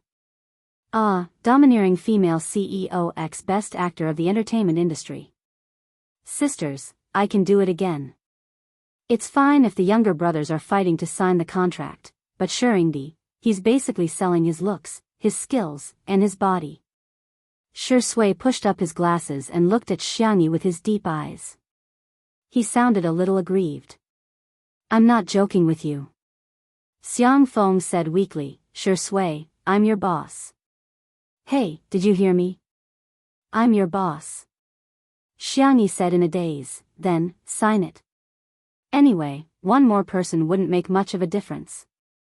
Xiang Feng's world collapsed. Little Xiangyi, he jumped ship in front of me, and you're trying to poach him in front of me. Do you still have any respect for me? Chapter 327.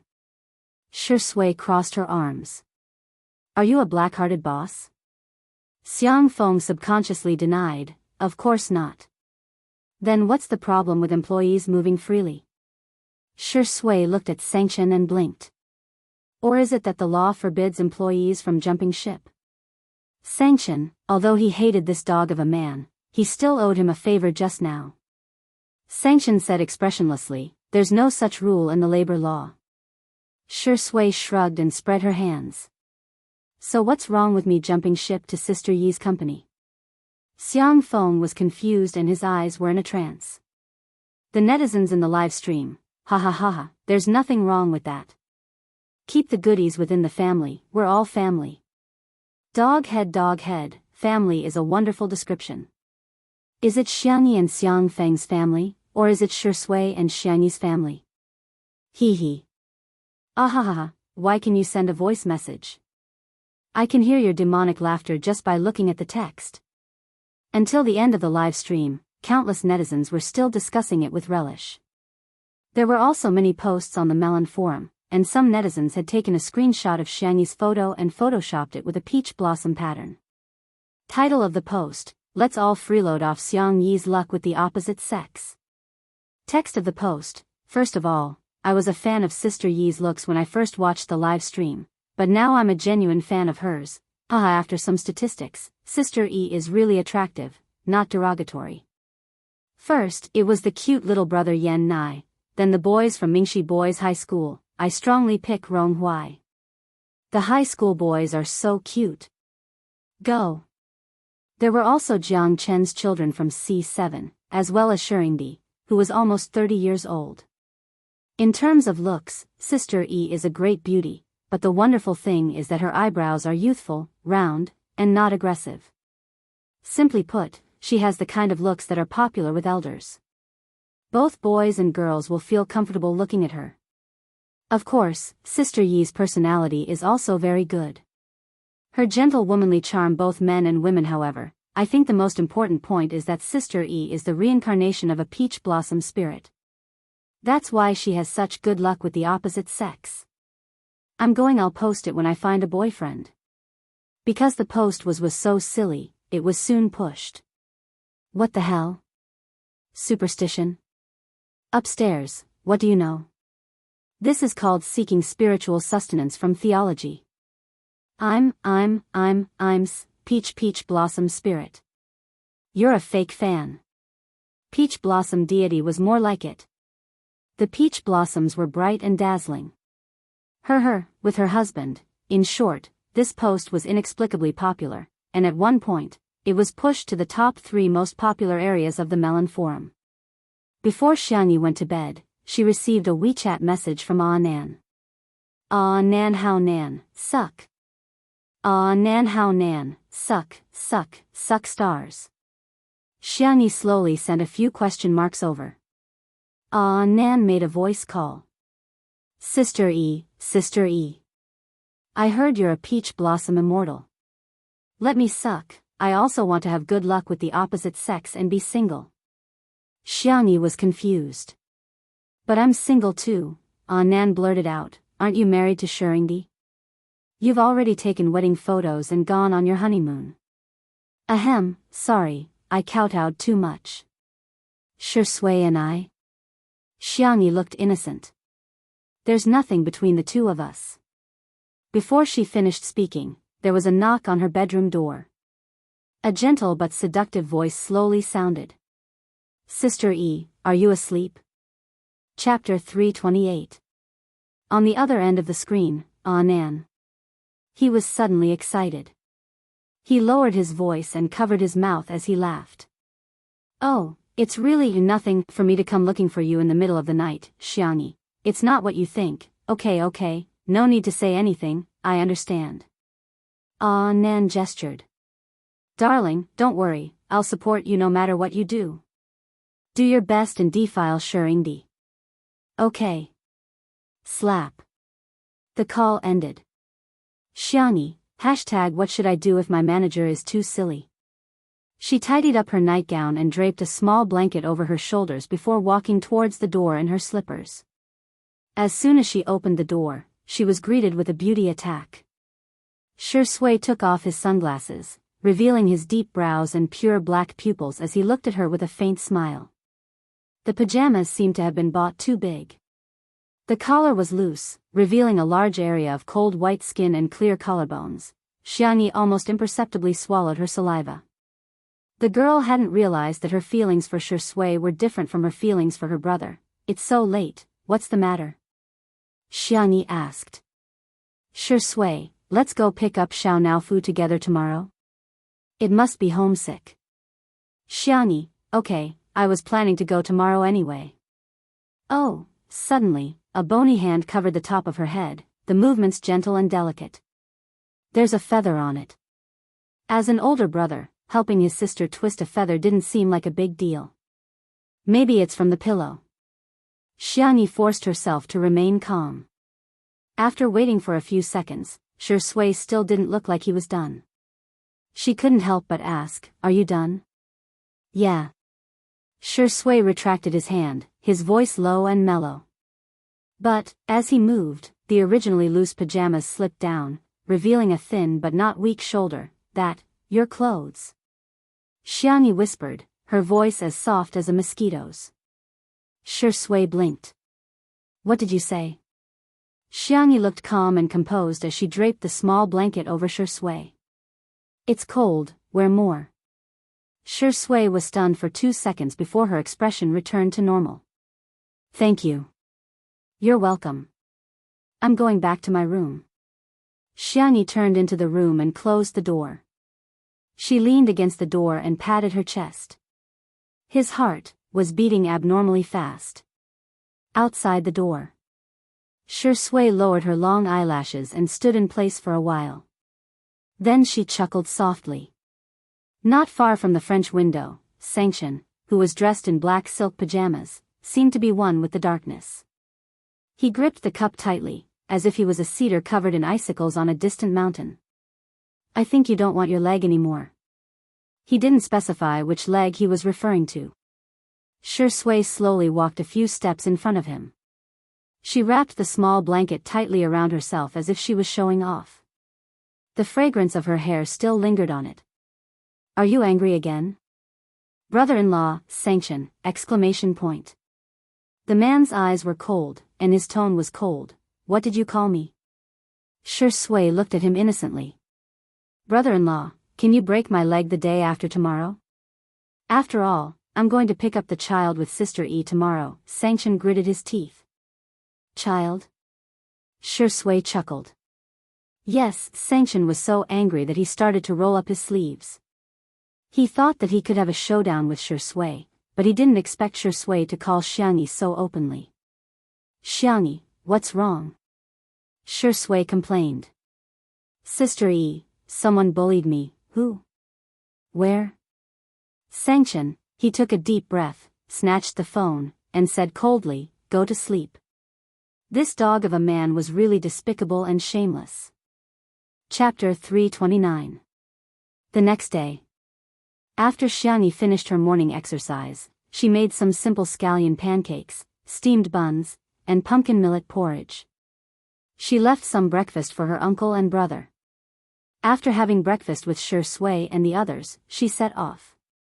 Li Jianyu called the cameraman along and started a live stream while walking. He was planning to do a behind-the-scenes version of Smog and Cat 2.0. Halfway there, Xiangyi suddenly thought of a serious problem. The esports players usually train until very late. They probably haven't woken up yet. Li Jianyu also reacted. It's only 8:00 now, maybe some of them have just fallen asleep. Why don't we turn back? Xiangyi's eyes lit up. Why don't we go to the amusement park to play? Shi Sui, okay, we'll do as you say.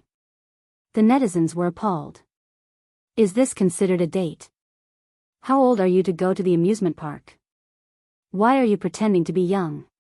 I'm speechless. There are so many people at the amusement park. If celebrities go there, won't there be an accident? Can Xiangyi grow some brains? Li Jianyu was a little tempted, but considering the safety issue, he could only say regretfully, forget it, we didn't contact the amusement park in advance to clear the area. If you two go in disguise, you'll still be easily recognized. It won't be good if an accident happens. That crazy sightseeing fan from before was a good example. Xiangyi, clear the area? I'll take care of it. Li Jianyu was shocked.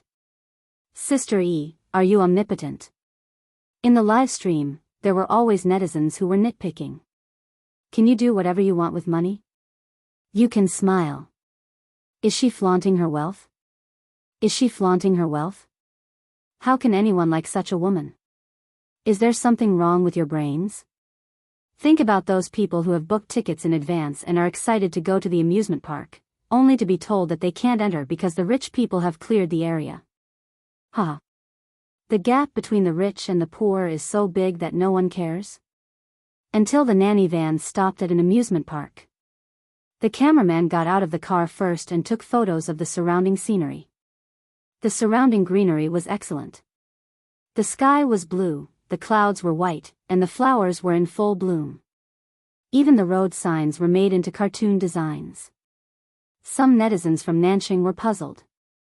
I've been to all the amusement parks in Nanching, but I've never seen one with such good greenery. Which amusement park is this? Is it new? The next second, the camera was aimed at the entrance of the amusement park. The words, to amusement park, came into view. Netizens? I have a familiar feeling, no, impossible, I don't believe it. Does Xiangyi have an amusement park at home? Li Jianyu was also surprised when he saw the name of the amusement park. He asked weakly, Sister Yi, this isn't also your family's business, right?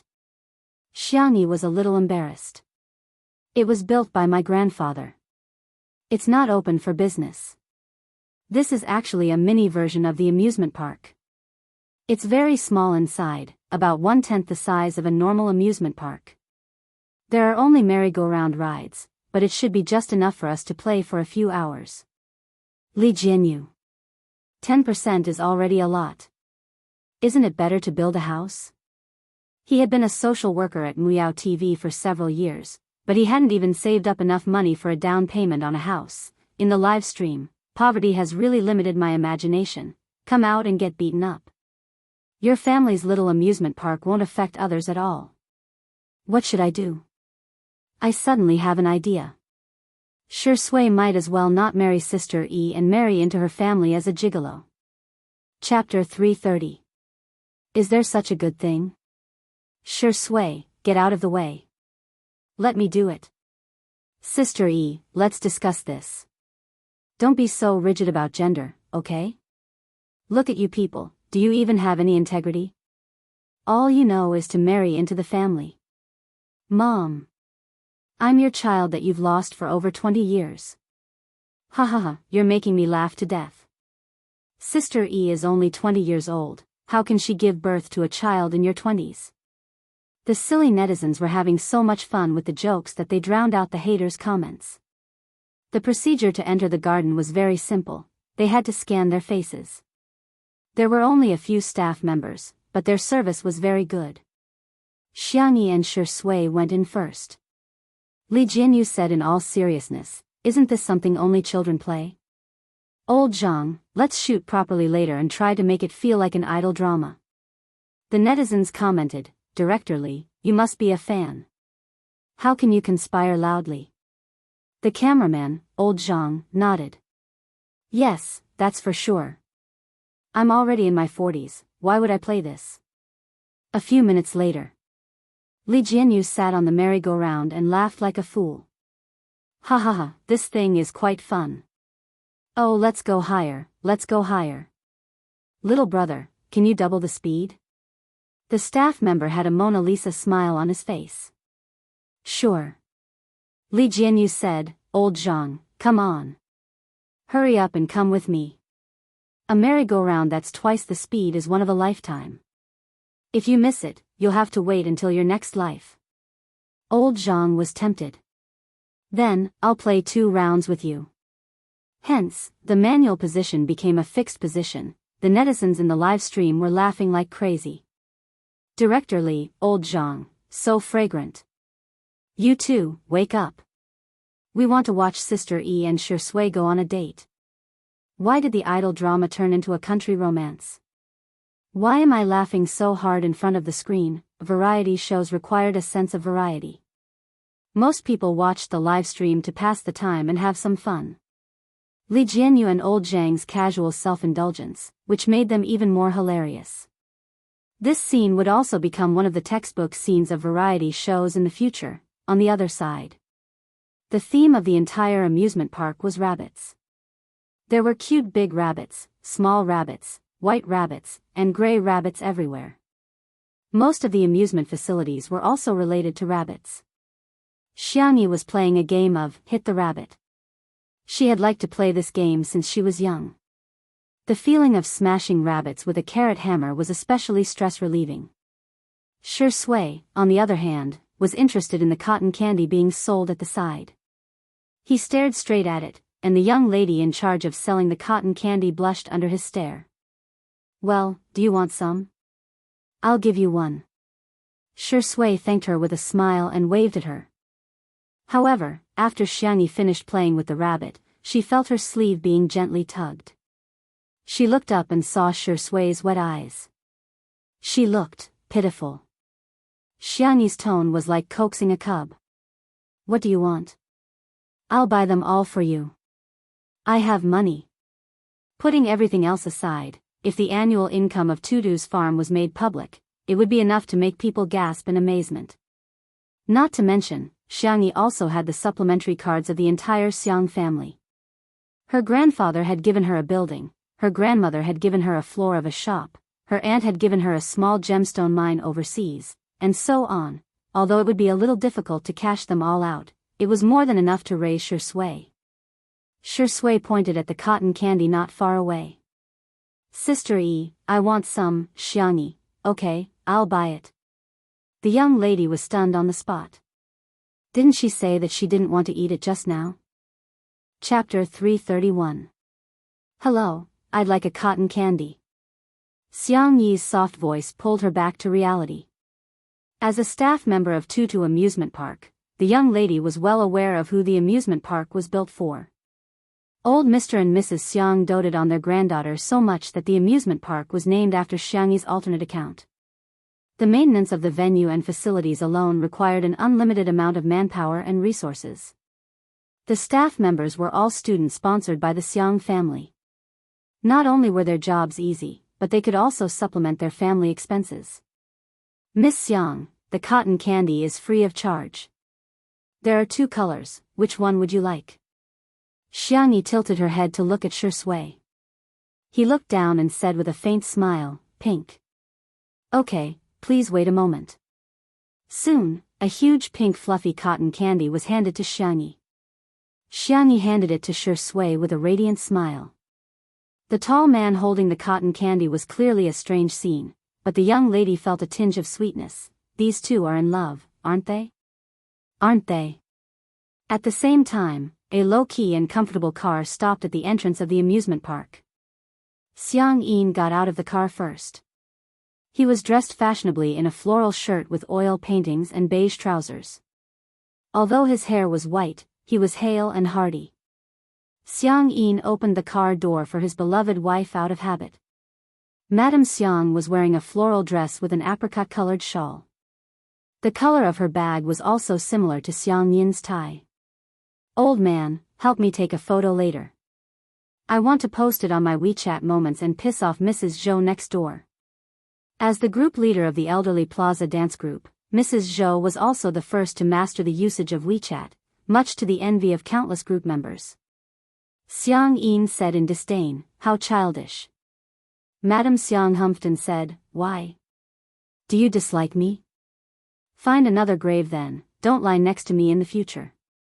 Xiang Yin said, "I'll take a photo, okay?" He didn't even know how to use WeChat. Why didn't his family teach him? Of course, it was because his son was busy, his daughter was busy, his grandson was busy, and his granddaughter. He didn't have a granddaughter. This brat had angered her own grandmother so much that she fainted several times. There was no way he would admit that she was his granddaughter. Xiang Yi's grandfather, Madame Xiang, was not very good at surfing the internet, so she didn't know about Xiang Yi's live stream. Madame Xiang said, "I heard from Feng Feng that little Tutu has become normal. Did you forget what Daoist Qin said? She was possessed by an evil spirit." Nonsense. Although Xiang Yin's grandfather was a traditional Chinese medicine practitioner who believed in the theory of yin and yang and the 5 elements to treat illnesses, he firmly refused to believe in ghosts and gods. "Why are you mentioning her? You're affecting my mood. Let me tell you, old woman, Xiang Yin will never acknowledge her as my granddaughter." Madame Xiang sighed. When she thought of how Xiang Yi had done all kinds of evil deeds in the past year, she felt really suffocated. At first, she brought Xiang Yi back to the Xiang family's old mansion to recuperate, but she ended up causing a huge ruckus in the old mansion. The worst time was when she angered Xiang Yin so much that he was sent to the hospital and almost sent to the intensive care unit. Over time, no matter how passionate the 2 old men were, they became disheartened. Later on, Sanction made the decision to send her away, but Xiang Yi didn't take the initiative to contact them. Gradually, there was no news from her. To their surprise, when they entered the garden, the staff said respectfully, "Old master, Miss Xiang has brought her friends here to play." Xiang Yin frowned and asked, "How many people? Are they men or women?" The staff answered, 3 men." Xiang Yin's beard flared up and he hollered, "This brat." Chapter 332. She's getting more and more outrageous. Previously, when she was in the Xiang family mansion, she was so obsessed with her online dating partner. Of course, Xiang Yi's grandfather, Madame Xiang, didn't know that Xiang Yi had more than one online dating partner at that time. Madame Xiang liked to be lively and lively. From time to time, there would be gatherings at home, and the guests were all her old friends. Occasionally, she would bring her nephews and grandchildren to hang out with each other. This wretched girl actually fell in love with a man who is more than 10 years older than me. He's a generation older than me too. If it's really a match made in heaven, it's fine. The Xiang family doesn't value seniority that much anyway. However, he's a notorious playboy. Xiang Yi insisted on marrying him and threw a tantrum for a long time before she stopped. Madame Xiang persuaded, "Why don't we go back?" Firstly, she was afraid that Xiang Yi would get so angry that he would fall ill when he saw Xiang Yi. Secondly, she was afraid that her little Tutu would be reprimanded and beaten up. No matter how disobedient Xiang Yi was, she would still feel sorry for her. Although Xiang Yi's grandfather sounded stubborn, she was well aware that Xiang Yi doted on Xiang Yi the most among all the men in the family. The boys doted on her, but Xiang Yi doted on her. Other families would carry their children until they were 2 or 3 years old at most, but Xiang Yi didn't even walk much when she went shopping when she was 4 or 5 years old. Xiang Yi was the one who carried her around. "I'm not going back. She should be the one avoiding me. How can I, an elder, avoid her?" Xiang Yi's grandfather was fierce and he waved his gentleman's cane in the air twice. "I'll go see what she's up to again. If she dares to mess around, I'll break her legs." Xiang Yi took the lead and walked in. Madame Xiang hurriedly followed him. There weren't many amusement parks in Tutu, and the rides were all low risk. They had a wide view and could see everything at a glance. As soon as Xiang Yi's grandfather, Madame Xiang, entered, she saw Li Jianyu and old Zhang, who were still on the merry-go-round, were having a great time. At this moment it was already at 4 times the speed, and the merry-go-round had turned into a flying merry-go-round. Although Xiang Yin was old, he still had a sharp sense of hearing and sight. However, it took him some effort to see the faces of the two people clearly. Xiang Yin hollered, "This wretched lass has such poor taste. Not at all like him." Madame Xiang took out her reading glasses and gracefully put them on. After looking at them for a while, she sighed in melancholy. How could this be? Each one was uglier than the other. And each one was older than the other. Little Tutu's taste in men was really, it was too horrible to look at. All of a sudden, Xiang Yin noticed that there was some movement coming from the car that Tutu had crashed into. He squinted his sharp eyes and vaguely saw Shui's back. He couldn't help but mutter, "This seems okay, Madame Xiang, old man, what did you say?" Xiang Yin cleared his throat and pretended to be fierce. "I'll go see what kind of wretched man she's found." Madame Xiang was even more worried. Is this guy even older? The two walked past the tripod where the camera was fixed. Li Jianyu and old Zhang were immersed in the childish joy of men and didn't notice the two of them at all. However, the netizens watching the live stream had sharp eyes. Wow! That pair of grandparents is so trendy. Ooh, Grandpa's tie and Grandma's bag are of the same color. Wait, didn't Sister E say that this amusement park is not open to the public? Could it be that they are her elders? Huh. Doesn't that mean our Shui is going to meet her parents? Chapter 333. On the other side, Xiangyi was happily playing with Shui. There were 2 long bunny ears on the front of the bumper car, which would droop down like a lop-eared rabbit when they collided with each other. Xiangyi rarely went to the amusement park after junior high school. The reason was simple. No matter how fun the amusement park was, it would be boring to play alone. After her parents got into an accident, she couldn't get over it for a long time and studied at home in elementary school. After junior high school, she kept skipping grades and was busy with her studies. Hence, she didn't have much time to socialize. The few friends whom she was close to had completely cut off contact with them because of that person in the past year. She felt that Shui was really kind and mature. Yet, she was willing to play such a childish game with her. She skillfully turned the steering wheel and locked onto Shui's position before accelerating towards Tutu's car. Halfway through, an old man appeared out of nowhere. Xiangyi hurriedly stepped on the brakes, but due to inertia, she hit her head against the steering wheel. When she looked up, there was a red patch on her fair forehead. It was painful to look at. Xiang Yin couldn't help but frown. Xiangyi's eyes lit up when she saw him. "Grandpa." Xiang Yin immediately said, "Don't call me Grandpa. I'm not your grandpa. I don't have a granddaughter like you." His tone was cold and harsh, causing the light in Xiangyi's eyes to dim. She lowered her eyelashes and adjusted her emotions for a few seconds before pressing the button to reverse the car. Tutu's car reversed a great distance, and the bunny ears on the front of the car had malfunctioned. They drooped down dejectedly and looked listless. Xiang Yin was speechless. "What? I told you not to call me Grandpa and you're really not going to do it? You're finally obedient." Xiang Yin didn't expect that he would get angry when Xiang Yin was disobedient. Now that she was obedient, he got even angrier. Madame Xiang was a few steps slower.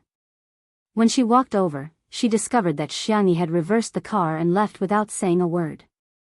Seeing that Xiang Yin's forehead and eyes were red, old Mrs. Xiang's heart melted and she waved at her. "Your grandpa is scaring you, ignore him. Be good, Tutu, come to Grandma." Xiangyi hesitated, wondering if she should go over. Xiang Yin exclaimed, "Don't come over. I don't want to see you." Therefore, Little Rabbit backed the car further away. "Mr. Xiang, Madam Xiang." Shi Sui had alighted from the car at some point and greeted the two elders in a warm voice. Then, he began chatting with them naturally, and his manners were impeccable. After exchanging a few pleasantries, the topic turned back to Xiangyi. Xiangyi's grandfather said sarcastically, "She has the time to come to the amusement park with you but doesn't have the time to visit me at the old residence. I think she doesn't take me seriously at all." Shi Sui said apologetically, "Grandpa, you've misunderstood. It's not that Sister E doesn't want to go. It's because of work. We're here today to shoot some material." He glanced in the direction of the merry-go-round, his temples twitching. "That's our show's director and cameraman. They're doing a live broadcast." Just as he was about to explain what a live broadcast meant, he heard Madame Xiang say, "Live broadcast? I've heard of it before. Live broadcasts sell goods. It's like shopping on TV. I've seen Mrs. Zhou's grandson next door teach her how to shop." She was really envious because neither she nor Xiang Yi knew how to shop. Shi Sui smiled and asked, "Grandma, what do you want to buy? Do you want Sister E to come over and buy it for you?" Before Madame Xiang could answer, Xiang Yi interjected, "No need." Chapter 334. Madame Xiang retorted, "Do you know how to do it?" Xiang Yi said guiltily, I can learn." "You've already learned it several times," Madame Xiang said, exposing him mercilessly. Xiang Yi thought, "You're hurting my feelings, old woman." He retorted stubbornly, "Anyway, I don't want that wretched girl to teach me. I'm telling you, if she ignores me, I won't say a word to her either." Xiang Yi was full of energy and roaring loudly. Xiang Yi vaguely heard what he said and wanted to hide in a corner, but the car didn't move at all. She looked up and realized that Shi Sui had pressed the switch with her fair and slender fingers. "Where are you going to hide?" Shi Sui asked smilingly while looking down at her. Xiang Yi looked away and said, I'm not hiding." She just felt a little aggrieved. It was clearly not her fault, but she had to be scolded by her grandfather who used to dote on her the most. Shi Sui stared at her for a few seconds before leaning forward and squatting beside her. She said in a low and gentle voice, "Sister E, running away is useful, but it's not the best way to solve problems. If you don't want to face it, I'll leave with you. If you're willing to face it, I'll stay with you too. Grandpa and Grandma aren't that scary, are they?" His persuasive tone made Xiang Yi's heart waver. "Sister E, if you're scared, you don't have to hide so far away." Shi Sui smirked and continued, "Just hide behind me." She didn't know why, but inexplicably, Xiang Yi was a little touched. She felt that Shi Sui was so mature while she was so childish. She didn't deserve to be a fan anymore. "My grandpa is very painful when he beats people up." As a hot-tempered traditional Chinese medicine practitioner, Xiang Yin's grandpa would often say, "I'll blow a swan at your grave," to his patients who refused to listen to his advice. He was also very ruthless when he beat people up, and Xiang Yin's uncle would often be beaten to tears. "It's okay, I can take a beating." A few seconds later, Xiang Yi pursed her lips and said, "Okay then. I'll go see Grandpa." Xiang Yi rubbed her head gently. "Sister E, you're so obedient." After Li Jianyu and old Zhang let go of themselves and reaped the joy, they finally remembered their original job. They hurriedly carried the camera and other live stream equipment to Xiang Yi. Coincidentally, he saw that Xiang Yi was driving Tudu's car and had Shi Sui sit in the front passenger seat. Xiang Yi even reminded him to fasten his seatbelt. Although Tudu's car was a two-seater, Shi Sui was tall and had long legs. After sitting in the car, the originally small space became even more cramped. Their arms seemed to be touching each other. The netizens in the live stream, "Ha ha ha, fastening the seatbelt is so cute, there are thousands of paths, but safety comes first. This car is so cute. He wanted it. I want it." The two of them drove to Xiang Yi's grandfather, Madame Xiang. Shi Sui got out of the car while Xiang Yi was still hesitating. The man chuckled and opened the car door for her. He drew a half circle in the air with his hand, as if inviting a proud and elegant princess to dance. Princess Tutu, please get out of the car. Xiangyi was speechless. She was a little embarrassed, but she was also a little happy to have a way out. She got out of the car and tugged at the hem of her clothes uncomfortably. She said softly, "Hello, Grandpa and Grandma." Xiang Yin was speechless. She's calling me Grandpa again. She's so obedient. But does she think I'll forgive her just like that? How naive. I'm the most difficult old man to coax in this world. My wife is the most difficult old woman to coax in this world. Don't even think about coaxing us. To his surprise, Xiangyi asked gently, "Grandma, shall I teach you how to buy things in the live stream?" Madame Xiang exclaimed, "Sure, sure." Ah, Tutu is so sensible. Xiang Yin was speechless. Chapter 335. Old Mr. Xiang was confused and he hinted at Madame Xiang with his eyes. "Didn't we agree to stand on the same side?" Madame Xiang rolled her eyes at him. "We didn't agree. Little Tutu is so obedient and soft, which means that Taoist Master Qin was right. The evil has already left. How can I not pamper and protect my granddaughter?" Xiangyi slowed down her speech and taught her in detail. "Grandma, take out your cell phone first, then click on this orange app and click on the search box at the top." Madame Xiang didn't manage to learn it after listening to it once. Xiangyi impatiently taught her the second time. Finally, Madame Xiang learned how to search for the live stream and clicked on the live stream that was ranked number 1 in real time. Dear viewers, this rag absorbs water and it's excellent. There are also several colors to choose from. It's priced at 59.99 yuan in the supermarket and 19.99 yuan in our live stream for a super low discount. The first 10,000 people to bid for the treasure will be given an additional 100 milliliters of natural, pollution-free fruit and vegetable detergent. The live stream host shouted enthusiastically, and at the critical moment, she suddenly exclaimed, "Our live stream is limited to 50,000 copies. Dear viewers, 5 4 3 2 1, upload the link." Madame Xiang said anxiously, "Little Tutu, hurry up and buy it, otherwise, you won't be able to buy it." Xiang Yin was speechless. It's not like we don't have rag in our house. Besides, when have you ever done any housework? Madame Xiang barked, "Shut up." Xiang Yin said, "Okay."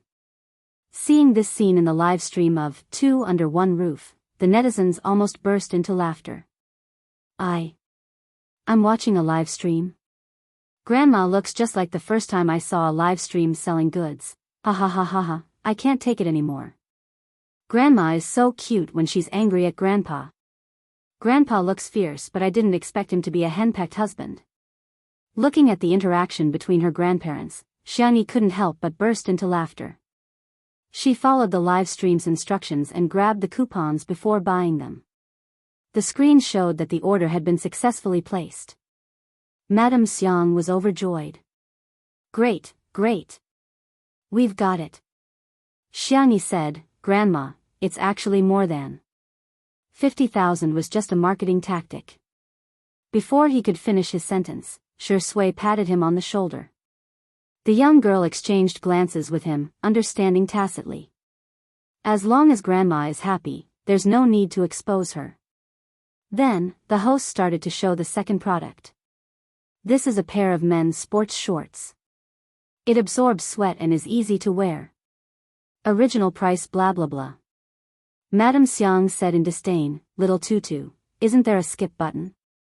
Xiangyi shook her head. However, Xiang Yin was a little anxious. He hollered at the screen, "Why are you speaking so quickly? Kid, speak slowly." He didn't even hear it clearly. The netizens in the live stream, reality, the reality of the world, ha ha ha. Does anyone want to go to the streamer's live stream and spam, "Speak slowly"? My sister is the same. She's so obsessed with shopping for herself. When I asked her to buy me socks, she said, "You're not worthy, cac." The live stream soon finished describing the product and Xiang Yin was obviously a little tempted. He egged Madame Xiang on. "Old woman, buy it for me."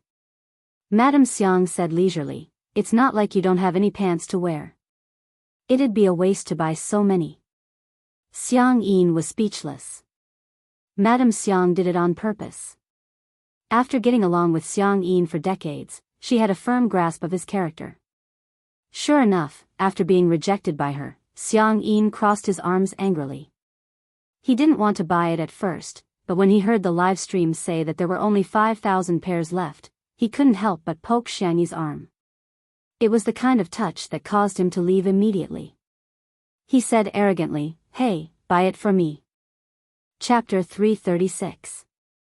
Huh? Xiang Yi froze in shock.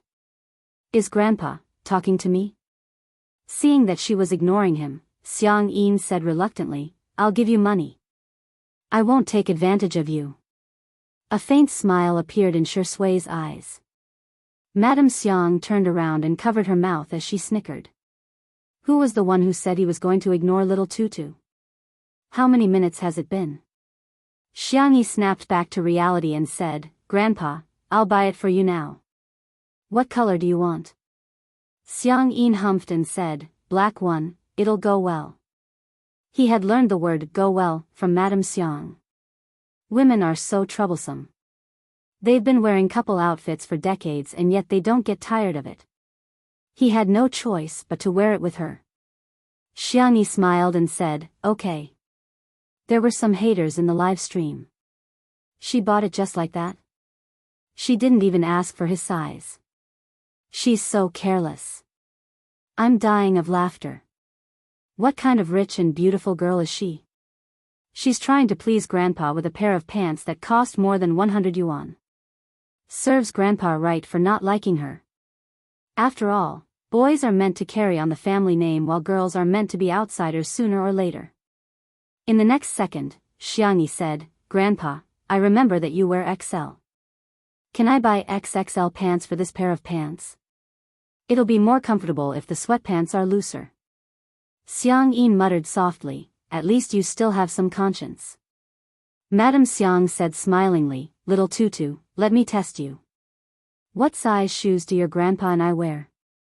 Xiang Yi blurted out without hesitation, "Grandma wears 36 and Grandpa wears 43.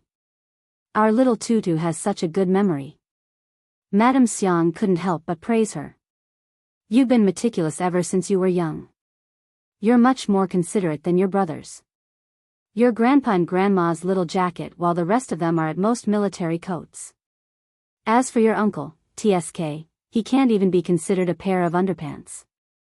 Pfft, sure enough, Xiang Yi's uncle was being despised every day. In the live stream.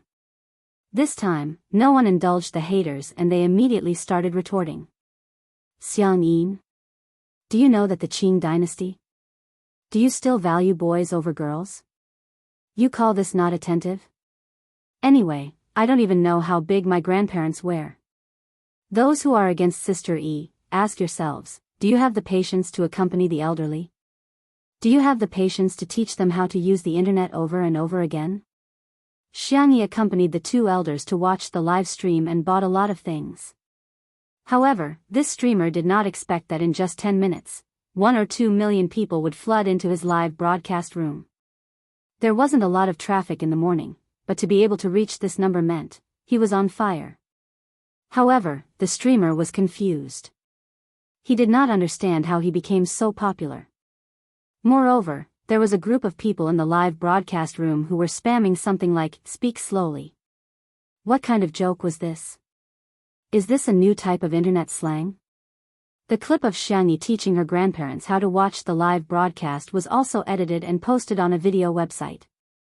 Unexpectedly, it became popular. In just a few hours, the number of likes had exceeded 200,000 and the number of shares had reached tens of thousands. "Ah, this video is so nice.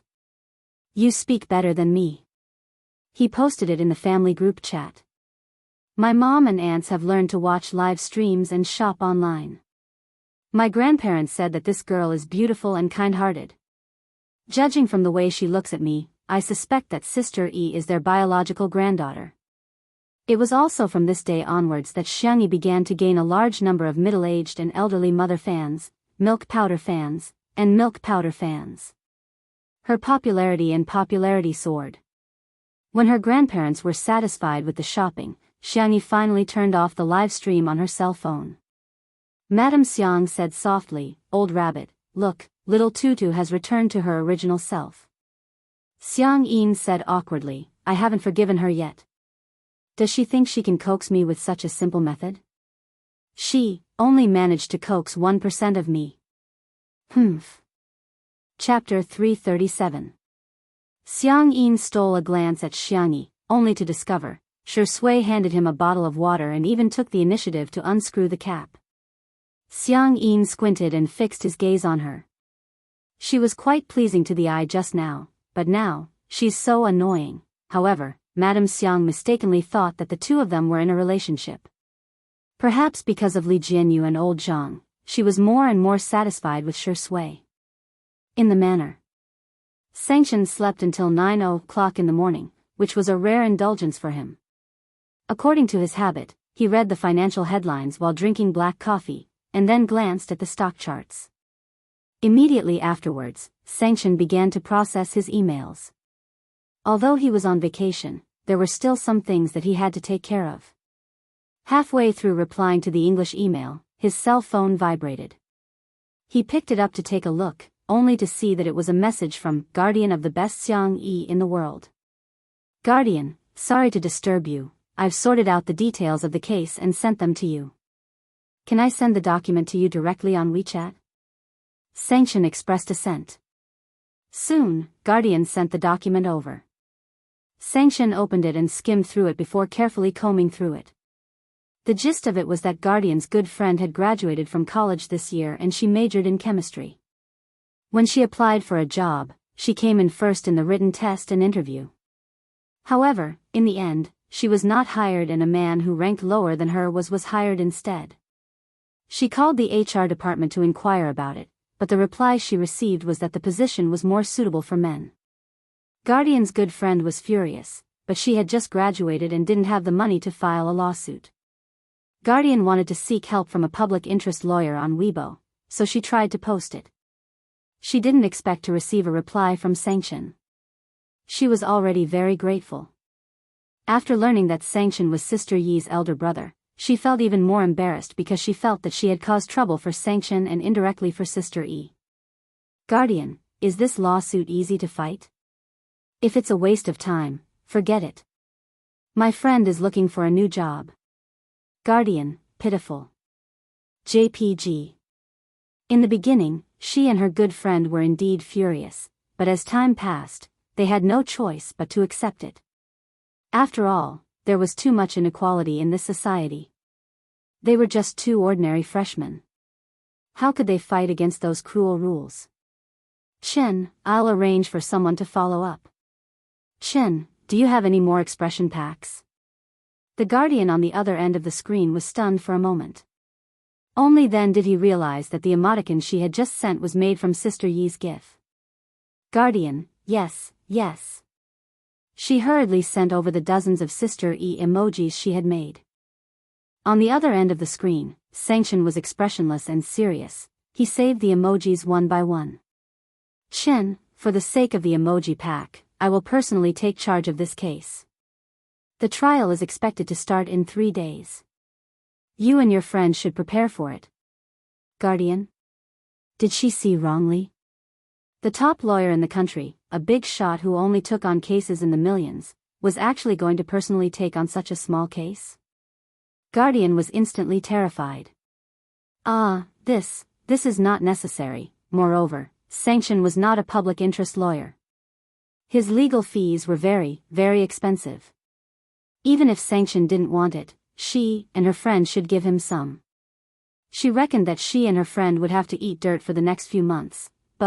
She lowered her head and looked at her phone. "Chen, in the future, if you have any tutu emojis, send them to me as soon as possible."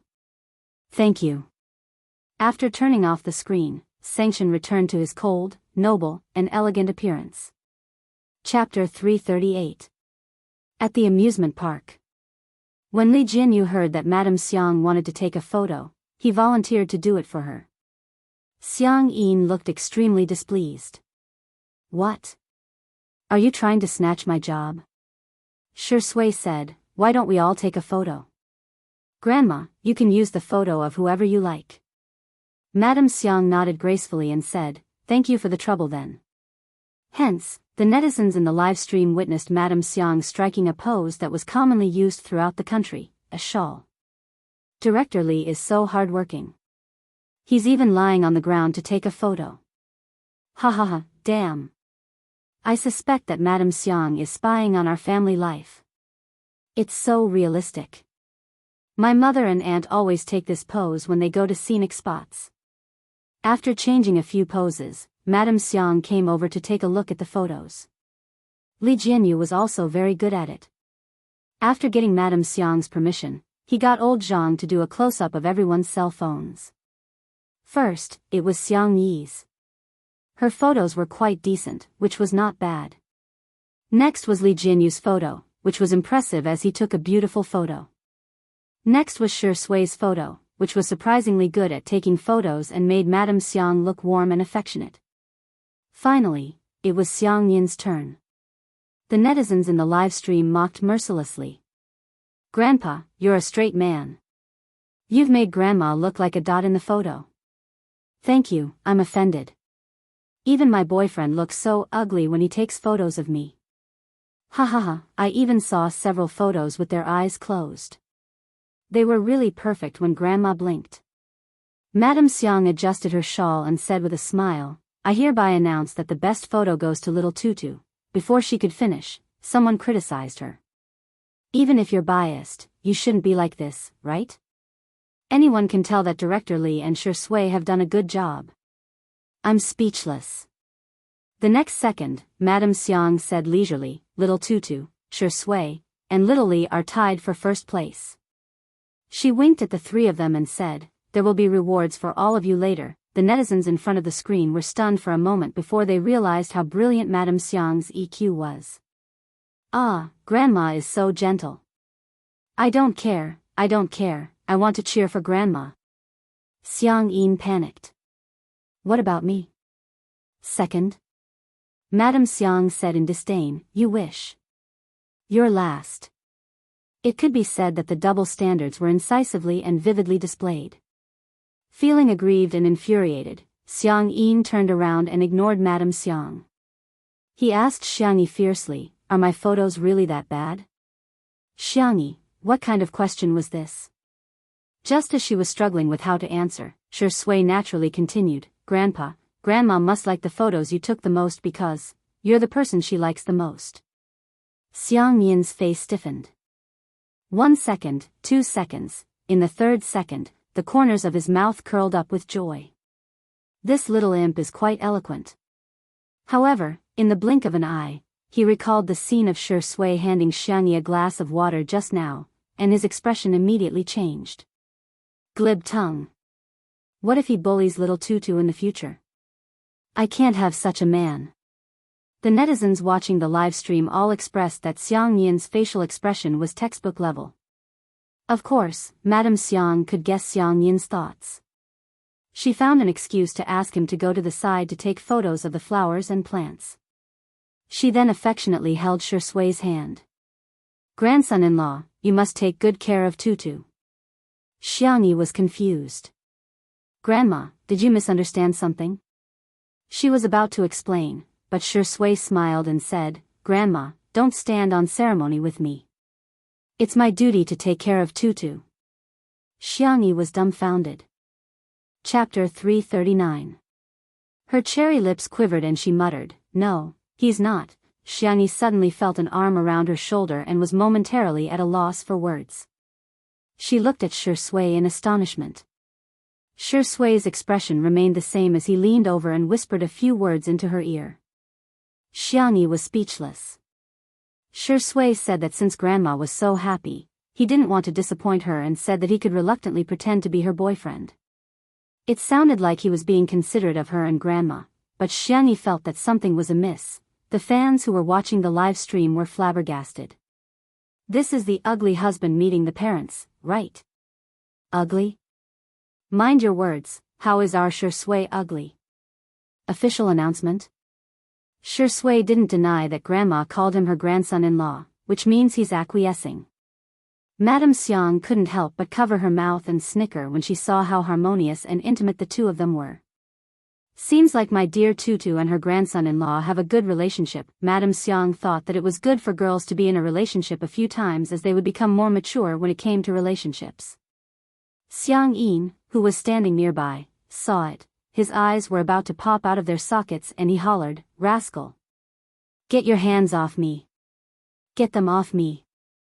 Xiang Yi shuddered in shock. Shi Sui's hand on her shoulder was still very stable. Xiang Yin stopped taking pictures of the flowers and plants and instead rushed over aggressively, hitting Shi Sui with his walking stick. Shi Sui didn't dodge and instead took the hit. Xiang Yin was so strong that Xiang Yi could hear the muffled sound of the walking stick hitting her flesh. "Grandpa! Old man!" Xiang Yin ignored the two of them and barked at Shi Sui. "You're not allowed to touch our Tutu. Our Tutu is such an adorable girl, you're not worthy of her at all. Don't try to get up to any tricks. As long as I'm around, don't even think about abducting Tutu." He took a deep breath and added fiercely, "No man can do it." When the netizens in the live stream saw this scene, some were worried, while others were gloating. "Wow, Grandpa is so fierce, it must have hurt a lot." Glass shards again. "Grandpa, don't torture them QAQ, why is this old man so cocky? How dare you look down on our Shi Sui? Please, your granddaughter is the one who doesn't deserve it." That's great, please break them up. I've long disliked the vase fairy. Why does she get all the good things? She should just die alone as an old nun. Hee, even Li Jianyu thought that Shi Sui was going to fail this time. As a director, especially a variety show director, he was very good at reading people's eyes. Artistes who used a love script to act and those who truly liked someone were completely different. He had long seen through Shi Sui's feelings for Sister Yi. Shi Sui has been too careless this time.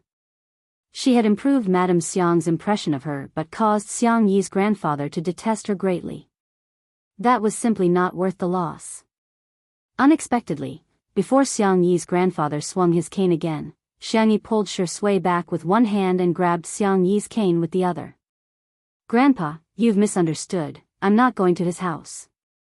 Xiang Yi's grandfather hollered, "Do you still want him to marry into our family?" Madame Xiang coughed lightly and said, "It's not impossible." Xiang Yi's grandfather flew into a rage. "I don't agree to this marriage." He straightened his back and waited for Xiang Yi to promise him that she would draw a clear line between her and Xiang Yi. In the next second, Xiang Yi swallowed her saliva and ran away with Shi Sui. The netizens were dumbfounded. Xiang Yi's grandfather was speechless. "What? You want to elope?" Chapter 340. Xiang Yi and Shi Sui were running so fast that Li Jianyu and old Zhang chased after them for a long time but still couldn't catch up. Instead, they were exhausted. "Oh my god, I can't take it anymore, I'm exhausted," Li Jianyu said, panting heavily. Old Zhang was carrying equipment that weighed dozens of kilograms and was so tired that he couldn't speak. Li Jianyu leaned in front of the camera and said, "Hee, maybe you guys want to see the two of us continue the merry-go-round?" The netizens were appalled. "Ah, go away. You're so ugly. Shi Sui's sister Yi, you're so beautiful. Director Li, you're so ugly. Sui, perform a 360-degree Thomas spin for Daddy and I'll forgive you." Li Jianyu was quite good at controlling the situation. Amidst the laughter, he temporarily turned off the live stream. He muttered to himself, "Daddy sure is indeed Daddy sure. He's able to turn the tables and show off, so what if I offend Xiang Yi? So what if I get beaten up? I got Sister Yi." On the other hand, after making sure that they were far enough away, Xiang Yi breathed a sigh of relief and said, "You scared me to death, Grandpa is so fierce." She felt that if they didn't leave now, Grandpa would break Shi Sui's legs. Shi Sui ran with her for such a long distance but his breathing was not irregular at all. In fact, he was even in the mood to tease her. "Sister Yi, hand." Xiang Yi hurriedly let go of his hand as if she had been electrocuted.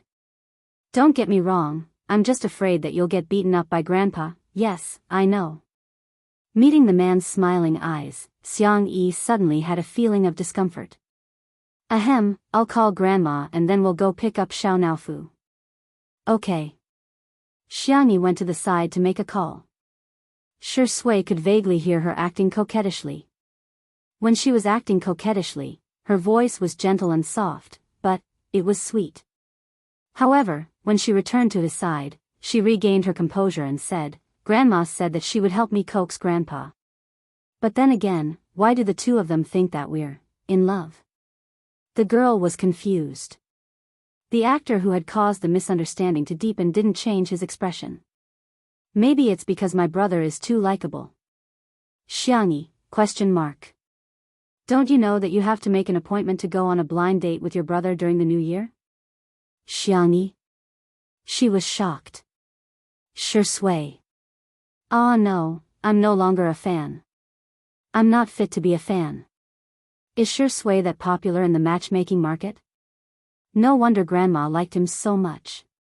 She was curious. What does it feel like to go on a blind date? Is there really such a weirdo as described on the internet? Nan had previously shared a love gossip post with her, scolding those top-notch blind dates. Shi Sui, do you want to know? He chuckled softly. Next New Year, how about I give you a walk-in experience? Xiangyi thought he was joking and said, it's not right to cut in line. Why don't I line up? Shi Sui stopped in her tracks.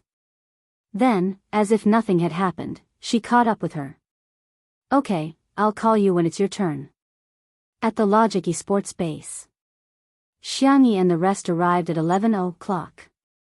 Apart from Xiao Naofu, who was still alive and kicking, no one else had woken up. At this moment, in the living room, Xiangyi stared at the huge cat tree, the luxurious cat villa, and the rich cat playground and fell into deep thought.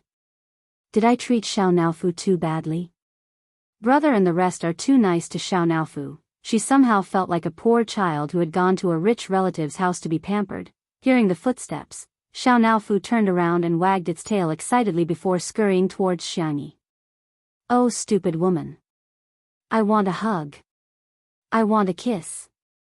All of a sudden, a pair of large hands grabbed the back of Xiao Naofu's neck and raised it in front of him, smiling lazily. Xiao Naofu, long time no see. Do you want a kiss with your brother? Get lost, damn it. Chapter 341. Shi Sui's peach blossom eyes curved slightly as a playful smile flashed across his face. He leaned down and pretended to kiss Xiao Naofu. His pale thin lips were getting closer and closer to Xiao Naofu. Meow meow meow. Xiao Naofu stretched out its chubby paws and desperately blocked Shi Sui's lips, not allowing him to get any closer. Shi Sui's eyes flashed with a sinister light as he slowly retreated. Xiao Naofu breathed a sigh of relief. Whoa, this Huhu has protected his innocence. Suddenly, Shi Sui made a sound of surprise. Sister Yi, do you think Xiao Naofu is bald? Xiangyi leaned over to take a closer look and said worriedly, it seems to be a little. The fur on the top of Xiao Naofu's head was obviously thinner than the rest of his body. Just how long has fourth brother been stroking me in these few days? Xiao Naofu's eyes widened as it raised its paws and rubbed its head. Did this Huhu's fur really become thinner? Then wouldn't it become a bald tiger? Unexpectedly, what greeted it was a sudden kiss from Shi Sui. With a soft, pop sound, the man's lips were imprinted on Xiao Naofu's cheek. Xiao Naofu, rumble, the whole world began to collapse. It was as if it had been struck by lightning as it stared blankly at Shi Sui. TSK, why are you shedding fur? Shi Sui's lips curled into a devilish smile. It doesn't taste good at all when I kiss you. Xiao Naofu. Dog man. F***ck. You mother f***ker, I'm going to bite you to death. It opened its mouth wide and revealed its sharp teeth, looking like it was going to fight Shi Sui to the death. But in the next second, it fell into a warm and fragrant embrace. Xiao Naofu, don't bite. Xiangyi spoke in a tone like she was educating a child. Xiao Naofu pointed its paws at Shi Sui. Awoo. Awoo, he kissed me. Dog man, he kissed me. Xiangyi understood what it meant. She coaxed it softly, "Brother Shui kissed you because he likes you." Shui added fuel to the fire. "Yes, I never kiss other people's kittens." Xiao Naofu was so angry that he lost his mind. Woof. Woof woof. He gradually turned into a dog. Li Jianyu and old Zhang, who were watching from the side, were about to go crazy with laughter. "Xiangyi, Tong Tong, do you still remember that you are a little tiger? Which little tiger in the world would bark like a dog? Okay, don't be angry anymore. Our Xiao Naofu is the most obedient." Xiangyi paced back and forth with it in her arms, patiently coaxing it for a few minutes. Xiao Naofu sniffled and snuggled into Xiangyi's arms, rubbing its head against her cloud-like softness. Not far away, Shui's dark eyes suddenly narrowed. After Xiao Naofu whined and whined for a long time, fourth brother Xiangyu woke up. He washed up as fast as he could and didn't even have time to comb his hair. The first thing he did was to go downstairs to feed Xiao Naofu cat food. Seeing Xiangyu's figure, Li Jianyu motioned for old Zhang to start the live stream. The first scene of the live stream was the esports god's sleepy appearance with his hair standing on end. "Sister?" His voice was slightly hoarse as he had just woken up. "Brother, I'm here to take Xiao Naofu home." Xiangyu was silent. He took Xiao Naofu from her arms and skillfully rubbed its head. He said coldly, "Changing environments often is not good for cats' mental health." The netizens in the live stream, "I love Smog's look when he just woke up. Ha ha ha, Sameo Gu is rubbing the cat like he's making meatballs. Sameo Gu, without Xiao Naofu, it's not good for my mental health." Chapter 342. Ha ha ha, you, keep pretending. I still have the video of you snorting cats last time. Xiangyi, let's eat first, we'll ask Xiao Naofu for his opinion later. Xiangyu nodded coldly. "What do you want to eat?" "I'll order takeout. I've prepared the ingredients." Xiangyi's eyes curved slightly, as if there was a gentle moonlight hidden in her eyes. "Brother, let me cook for you guys." Xiangyu said in all seriousness, "You do yours, I'll order mine." His sister's food belonged to him. Takeout belonged to Wander and the other animals. The esports base had hired an auntie to cook, but the players were still used to ordering takeout. The auntie helped Xiangyi and soon, the aroma of food began to waft out of the kitchen. The smell was so fragrant that the players who couldn't be woken up by the alarm clock all woke up one by one. "Auntie, what did you make today? It smells so good." "Amazing, it's braised pork, right? I'll have 2 bowls of rice later. I think I can smell the pork rib soup." "Sob, I'm so hungry. Do you have any snacks to fill my stomach?" Xiangyu waited until they were almost done with their discussion before he casually said, "My sister is here." Huh? Everyone was shocked. They had signed a contract with the live stream software to stream for a certain amount of time every month. Occasionally, they would watch the live streams of other streamers, but there was one live stream program that everyone had to watch in addition to the replay videos of the competition. That was Xiangyi's edited version of her cooking. It was a godly meal. Watching her cook was simply a form of enjoyment. They didn't expect that Xiangyi would come to their esports base to cook today. The group of youngsters immediately began to fawn over Xiangyu. "I'll scoop Xiao Naofu's poop today." "Smog, you're my good brother, so your sister is our sister too." "Brother, do you want some water? Do you want ice water, hot water, or warm water?" "Warm water. Warm water." He was undoubtedly a bootlicker. Xiangyu waved his phone. "I ordered takeout for you guys. I'll eat my sister's cooking later, you guys eat takeout." "Humph. Stingy. Forget it if you don't want to eat. Takeout is just as delicious." Just as he finished speaking, the takeout and Xiangyi's dishes were served at the same time. Xiangyu ordered the crayfish that they often ate, as well as a barbecue wrapped in foil, which was still warm after being unwrapped.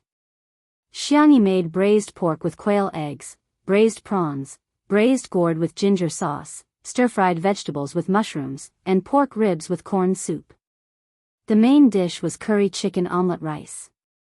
I made a few home-cooked dishes. Have a taste and see if you like them, Xiangyi said gently. Wander and the others first tasted the crayfish and barbecue. Then, under Xiang Yu's murderous gaze, each of them took a bite of Xiangyi's food. The braised pork was fatty but not greasy. It was soft after being stewed.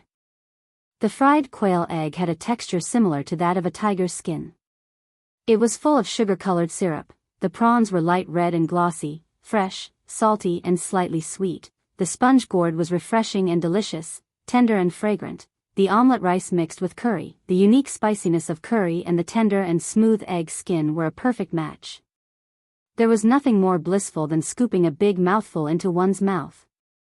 This is too good. Eat. Eat. Eat. Delicious. So delicious. What kind of trash is takeout? The group of young teenagers were not even afraid of Xiang Yu. They buried their heads in the food crazily. Bian Yu asked, Sister, it must be hard for you to descend to the mortal world, right? Sister, do you play games? I'll take you flying. Sister, do you still need a younger brother? Chapter 343. The youths ate until the corners of their mouths were glossy and their cheeks were puffed up. The netizens commented, I'm used to it. Ms. Xiang is really a Mary Sue. Vicissitudes of life lighting up smoke. JPG, I suspect that Sister E has drugged the food. Otherwise, why is everyone eating so happily? Are these still the rebellious and wild kids who made the club manager and coach worry so much? How can they become obedient in front of Xiangyi? While Xiangyi was feeding Xiao Nao for the prawns, the boys turned to look at Shui. Brother Shui. Captain Wander couldn't care less about table manners. While chewing, he asked, Are there any requirements for appearing on your show? Shui raised her eyebrows and said, I'm afraid you'll have to ask the director. Wander looked at Li Jianyu and asked, Uncle, can we appear on your show? Li Jianyu was confused. I'm only 2 years older than Shui. Why is Shui her brother and I'm her uncle? I'll give you 10 seconds to reorganize your words, Li Jianyu said sternly with a sullen expression. Wander was stunned for a moment before coming to a sudden realization. He exclaimed loudly, Uncle. Can you give us a chance? Li Jianyu was speechless. The comments section of the live stream was flooded with, ha ha ha ha, comments. Li Jianyu said calmly, No, you guys are too expensive, we can't afford to hire you. The esports industry in China was very popular, and with the development of live streaming, the commercial value of esports players was now no less than that of celebrities. It would be fine to hire 1 or 2 people, but with so many of them, they really couldn't afford to hire them. Wander immediately exclaimed, Uncle. I can do it for free. Ah, Shui chimed in, I don't want it either. Xiao Yang said shyly, As long as I'm full. Li Jianyu was speechless. Sister E, you're indeed worthy of your reputation.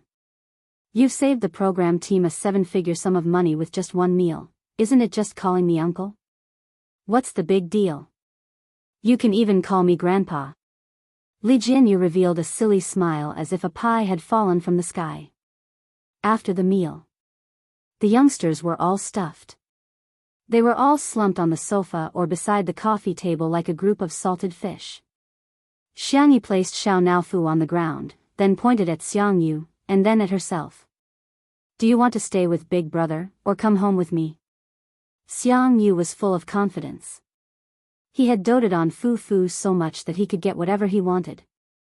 He even gave his own bed to Fu Fu as a cat bed. Therefore, Fu Fu would definitely choose him.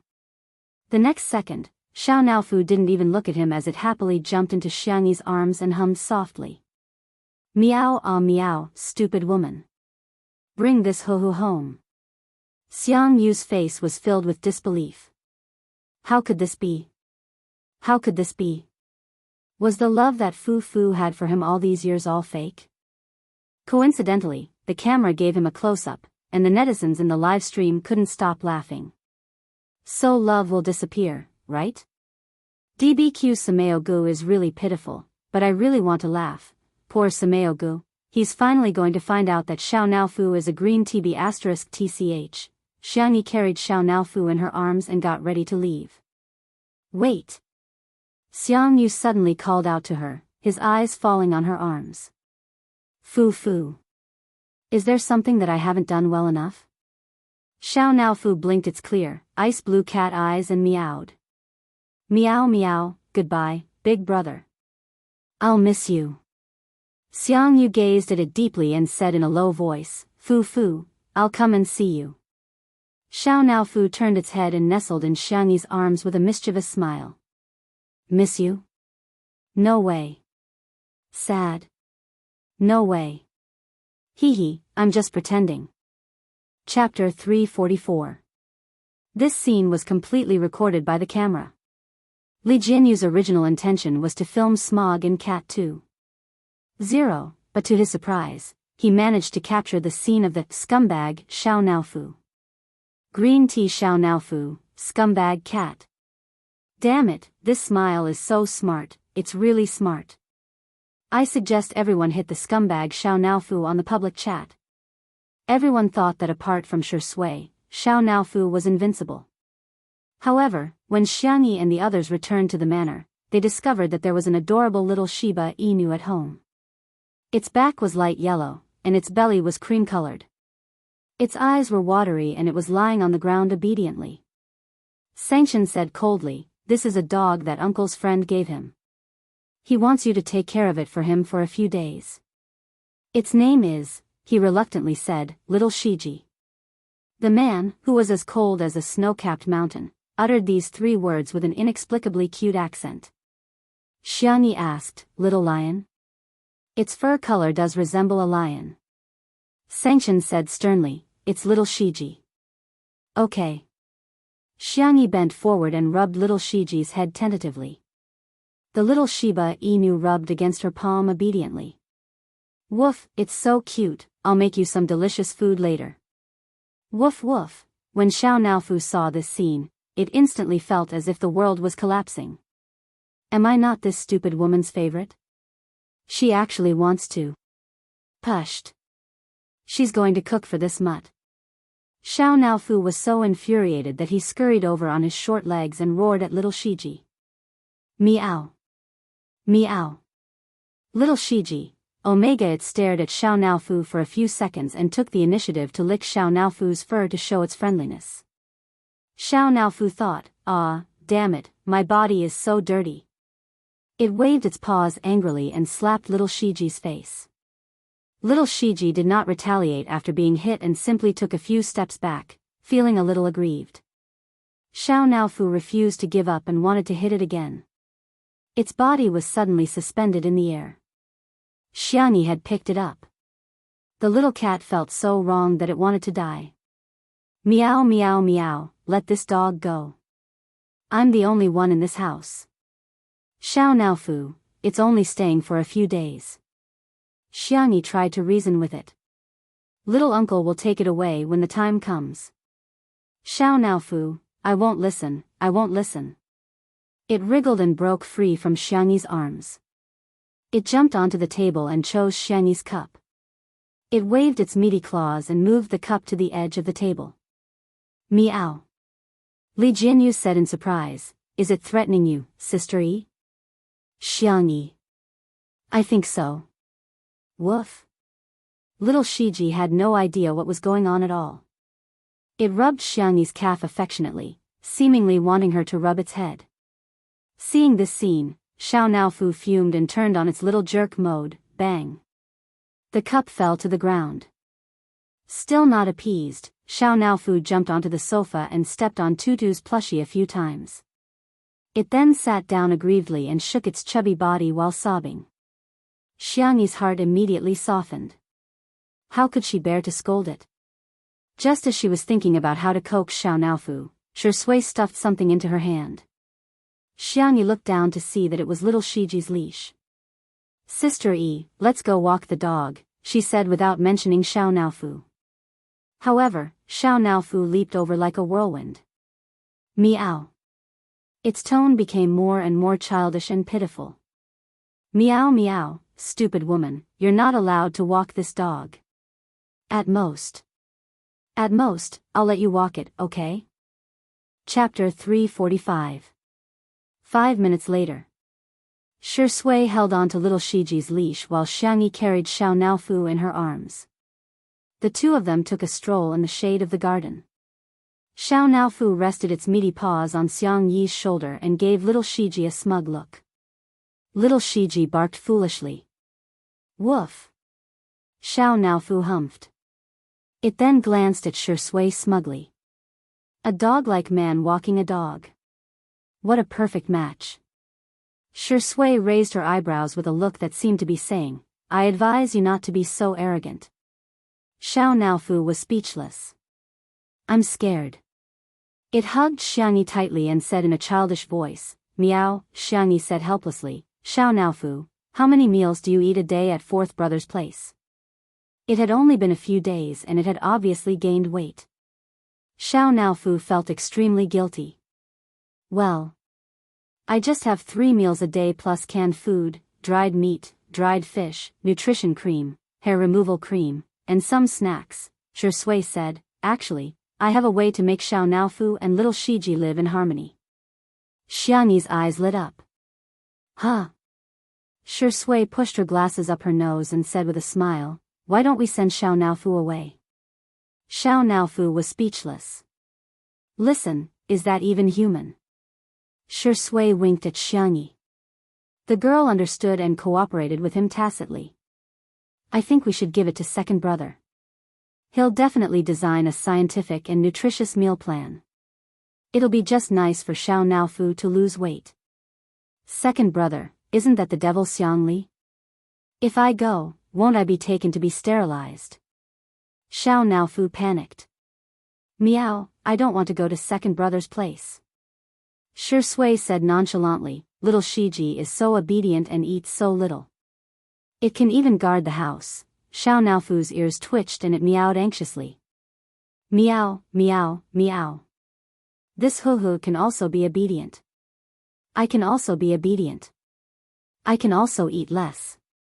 As for guarding the house, it also can. Therefore, in order to express its ferocity, Xiao Naofu made its fiercest expression. Woof woof woof. Xiangyi tried hard to hold back her laughter and quietly mouthed to Shui, is it really okay for us to trick it like this? Shui's expression did not change. Children will only grow up after being beaten up. Little Shiji, woof? His dark eyes were filled with confusion. He seemed to be wondering if Xiao Naofu was his own kind. Shui praised her, well, not bad. She screamed so fiercely that the bad guys must have been scared away. Xiao Naofu was elated by the praise. Woof. Little Shiji responded heartlessly, woof, woof. But in Xiao Naofu's eyes, this dog was provoking it. Roar. Woof woof. Woof. Woof woof woof. Xiangyi couldn't help but turn her face away and laugh. Not far away, Li Jianyu was squatting on the steps, completely convinced. Daddy, sure, even a dog isn't as good as you. He looked at the screen of his cell phone, feeling very vexed. Just a few minutes ago, Li Jianyu received a message from his friend, saying that Muao TV's live stream program, Eating Well for All 3 Meals, was also going to premiere in a primetime slot on the satellite channel. The format of Eating Well for All 3 Meals was a complete copy of Two Under One Roof, which was already enough to make Li Jianyu feel frustrated. Now that one of them was going to premiere online and the other on a satellite channel, he felt even more upset. Although the television industry was declining and there hadn't been a variety show that broke the 2% rating for a long time, broadcasting on television meant that it had a greater influence and a wider audience. Chapter 346. On the other hand, if Two Under One Roof was only broadcasted on the internet, the audience would still be mostly young people. At present, Two Under One Roof was far ahead of the rest in terms of viewership ratings. However, if one day, the popularity of Eating Well for All 3 Meals increased, perhaps Li Gui would become Li Kue in the eyes of the public. Are the efforts of the production team, Shui, and Sister E going to go down the drain just like that? On Friday, the thing that Li Jianyu was most worried about happened. Eating Well for All 3 Meals premiered on Miao TV and other major online platforms during the prime time slot at 8:00. Due to the novel theme, Shui Yi, who was a martial arts star, and Jiang Yun, who was a famous singer with countless hit songs, the viewership ratings exceeded 1.8% within 10 minutes of the broadcast. This was almost the highest viewership ratings for a domestic variety show in the past 3 years. In terms of online viewership, Eating Well for All 3 Meals was also ahead of Two Under One Roof, and the gap between them seemed to be widening. Gradually, some negative comments began to appear on the internet. Eating Well for All 3 Meals is so interesting. I strongly recommend it, but what the hell is Two Under One Roof? Is it plagiarism? Miao TV is awesome. This is the first time that our whole family can watch a variety show together. Two Under One Roof is so disgusting. They're just following the trend. Shui Yi and Jiang Yun have been married for so many years, but they're still so sweet. This is what love looks like at its best. Previously, Shui and Xiangyi were all the talk about being a couple every day. I just want to say that what's fake can't be real, and what's real can't be fake. When Li Jianyu saw these comments, he was so angry that he almost smashed his cell phone. Admittedly, he knew that Miao TV must have done something, such as hiring fake reviewers to spread rumors, but there were even more people who began to criticize Two Under One Roof without knowing the truth at all. Li Jianyu looked at Xiangyi, who was cooking in the kitchen.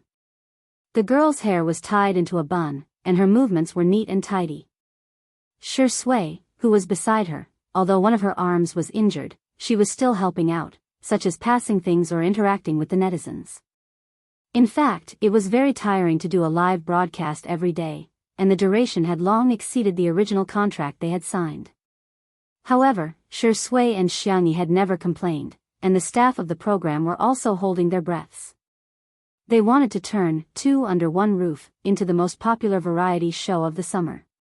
But, what should he do now? Li Jianyu was at a loss. It wasn't that he hadn't thought of having Two Under One Roof broadcast on TV, but he had been working at Miao TV for so many years, so his connections were limited. He was just a variety show director, and he didn't have much say in it. The higher-ups of other satellite TV stations were not people he could come into contact with. Not good, Director Li. The assistant ran over in a low voice and showed him the comments in the live broadcast room. Li Jianyu's expression changed drastically. Is this the show that plagiarized Eating Well for All 3 Meals? Jiang Yun is cooking and you're cooking too. Have some shame. Shui originally had a good impression of him, but I didn't expect him to have no bottom line. He's really willing to do anything for money. I'm dying of laughter. They're a real couple, and that's called showing off their love. They're not lovers at all, yet they're still trying to hype things up. They're really imitating others, someone in the live broadcast room tried to explain, but the new viewers didn't listen at all. They left after scolding, and then new viewers flooded in. Li Jianyu couldn't help but curse. The assistant was worried. Director Li, what should we do now? If this goes on, the reputation of our show will be ruined. All of a sudden, the crisp sound of high heels could be heard from afar. Chapter 347. Duh, duh, duh. Every sound was like the beat of a drum, hitting his heart rhythmically. Good evening, Director Li, a familiar female voice sounded in Li Jianyu's ears. He turned around and was stunned. Director Wan? It was Wan Qing, the deputy director of Miao TV. Wan Qing's vision and ability were unquestionable. Back then, he had several variety show proposals, but no one was interested in them at first. Every time, Wan Qing was the one who recognized his talent and helped him get a few popular TV variety shows. I've already resigned. Wan Qing was wearing a blouse, a long skirt, and a geometric patterned scarf. Her makeup was exquisite and proper, and she exuded the elegant charm of a mature woman. Li Jianyu rubbed his hands helplessly and asked, "Is that so?" May I know what brings you here today? As a social worker, he was still a little nervous when facing his former boss. Ruanqing chuckled and said, I saw the recruitment notice for your program. Li Jianyu was confused. Ruanqing pulled out a document from her bag and said, This is my resume. Li Jianyu was dumbfounded. He was dumbfounded and looked at this scene in disbelief. In the glass greenhouse. The warm-toned glass lamps refracted magnificent and bright colors. In just a few minutes, Ruanqing had successfully joined two under one roof. Li Jianyu accepted this reality in a trance. He felt that he could go to the social worker discussion group and post about it. There would definitely be a lot of clicks. Hashtag about how I became the boss of my beautiful ex-boss and had to tell you about it. Hashtag that's right. Ruanqing joined the planning team of Two Under One Roof and even became the team leader. Since the live stream was still going on, Li Jianyu explained, When we're done, I'll get everyone to say hello to you. Okay. Ruanqing switched to work mode and took out a tablet from her bag to show Li Jianyu the PowerPoint she had prepared in advance. She said in a professional manner, There are many reasons for the public opinion crisis that Two Under One Roof encountered today. First of all, the people who watch live streams and variety shows overlap, but not completely. At present, live streams and variety shows account for half of the video entertainment industry in our country. The explanation is very simple, and that is, Two Under One Roof has been promoted. Promotion meant that it was broadcasted on TV. Li Jianyu smiled bitterly. I've thought of that too, but it's not something that can be done just because you want to. Ruanqing took a sip of her coffee. Director Li, may I ask if our production team has a complete promotion and salary increase plan? Li Jianyu thought she was joking.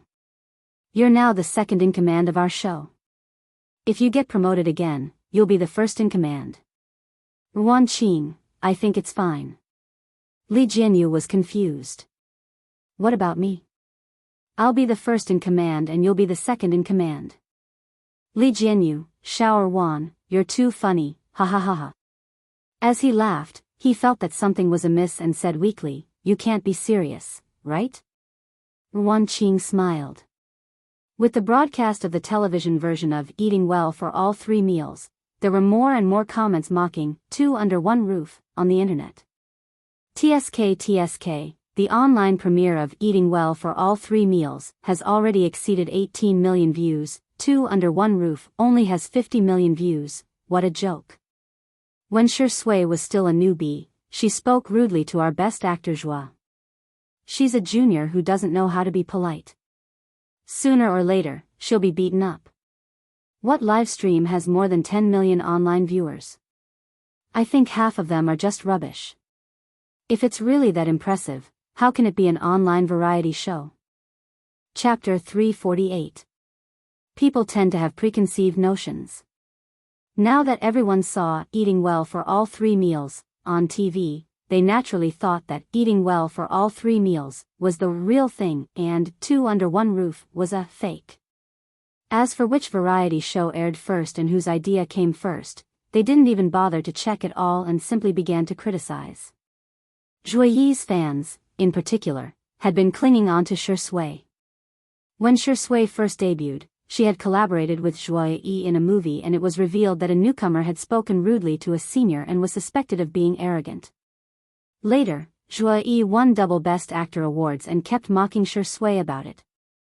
However, later on, Shui won triple Best Actor awards and was the youngest person in the entertainment industry to win the Grand Slam Best Actor awards. Hence, Zhuoyi's fans didn't dare to criticize her. Until today, this old grudge was brought up again. At 9:00, the live stream ended. Li Jianyu gathered the staff in the yard and introduced Ruanqing to everyone. This is Sister Wan, my boss. Everyone was dumbfounded. Huh? Director Li's boss? Li Jianyu said bitterly, in short, Sister Wan is now in charge of the planning and public relations of our program. You just have to remember that she's the boss of our program. He felt that this title would also go viral on the social media forum. Hello everyone, I'm the boss, I found myself a boss. Although everyone was dumbfounded, they still greeted Wan Qing in a friendly and obsequious manner. "Hello, Sister Wan. Sister Wan, when can we get a raise?" "Sister Wan, I want to report Director Li and old Zhang for secretly eating chicken." Most of the people in the program were young people. Although life was a little tough, everyone had something to aspire to and the atmosphere was particularly good. Wan Qing naturally had no problem dealing with such a situation. However, she was used to the scheming in Muyao TV, but in the face of such simple and pure enthusiasm, she was at a loss for what to do. "Do you want to have supper?" At the door of the villa, Xiangyi poked her head out and asked. "I cooked some preserved egg and lean meat porridge." Everyone was eager to eat and looked at Wan Qing eagerly. Wan Qing didn't put on airs and said with a smile, "Go ahead." Everyone cheered in unison and swarmed into the kitchen. After a while, Xiangyi came out with porridge and side dishes. Shi Sui was with her. Shi Sui had dealt with Wan Qing before, so she took the initiative to greet her. "Sister Wan." Wan Qing nodded in acknowledgement, and her gaze shifted to Xiangyi. The girl's temperament was calm, and her dimples were shallow when she smiled. "Hello, Sister Wan." "Hello, Miss Xiang." Xiangyi asked, "Do you want to try supper?" Wan Qing, "Then I'm in for a treat." They sat down in the pavilion. Wan Qing tasted the porridge and suddenly paused. She seemed to have understood something. Xiangyi's cooking was indeed delicious. But, apart from that, there was something else. It was an irresistible warmth. Perhaps coming here was the right choice. 10 minutes later. The haters were flaming, two under one roof, the most.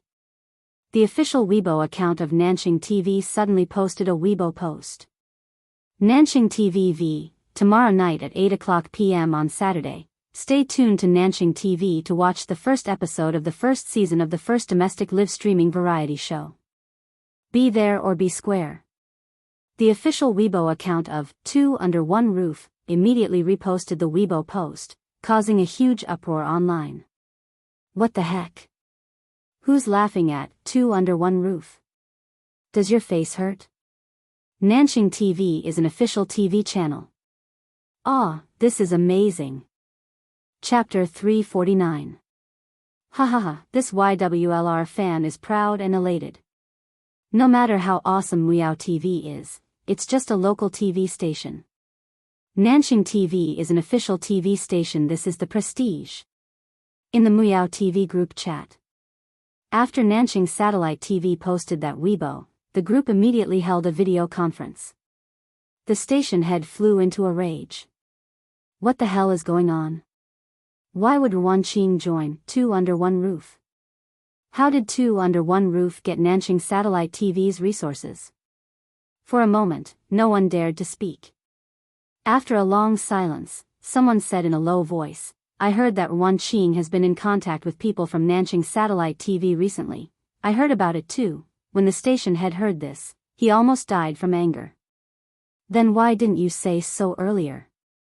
Of course, they all felt that Wan Qing was just a woman. What could she do? That was an official satellite TV station. Would they care about a woman like her?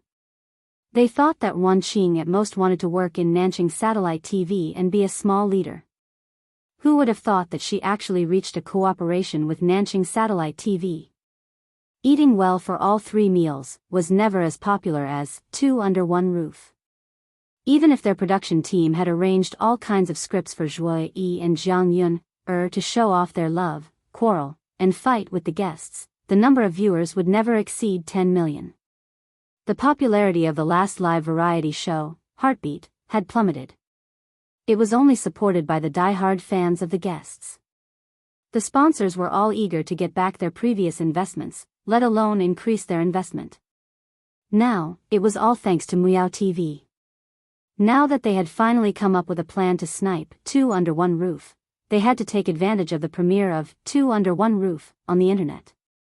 They had to do a TV and online premiere, then fight a war of public opinion and try to steal the popularity of Two Under One Roof. As a result, Two Under One Roof was about to be broadcast on TV as well. Nanxing Satellite TV, one level higher than Muyao's satellite TV. The station head was furious. Trash. A bunch of trash. You can't even compare to a woman. There was dead silence in the video conference. No one dared to say that the station head was the one who forced that woman to leave. Muyao TV suffered the consequences of their own actions, and Zhuyi's fans were also rebuked by the Shui sisters. Youngest Grand Slam Best Actor Sui Suizi Heartsuit Viewership Record Holder Television Emperor Sui Suizi Heartsuit Light of Acting Sui Suizi Heartsuit First Class Business Sui Suizi Heartsuit, acting like a big shot? Did they really think that the internet had no memory? Who was the one who pretended to fight for real and broke Shusui's ribs? Back then, Zhuyi left his image as a single male god. Now, he's the equivalent of an idol.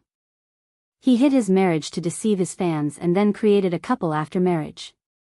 Where did he find the face to step on our Shuringdi? The Shui sisters' fighting prowess was not to be underestimated. Previously, in order to help two under one roof control the comments, they had scattered the crowd. Now that they had gathered together, they were able to defeat Zhuyi's fans in minutes. That night, the internet was extremely lively. Netizens from all walks of life stayed up late to watch the show. What? So Zhuyi had deliberately broken Shuringdi's bones during filming? What? Shui's ribs were broken, but she still managed to shoot the scene in one shot. Godly acting skills? What? So Shui had misogyny? The only female celebrity he had ever had physical contact with was Xiangyi? On the one hand, the fans of the untimely couple felt sorry for Shui, but on the other hand, it didn't stop them from falling head over heels the next day. Early in the morning, the official account of Two Under One Roof announced the guests that would be coming today.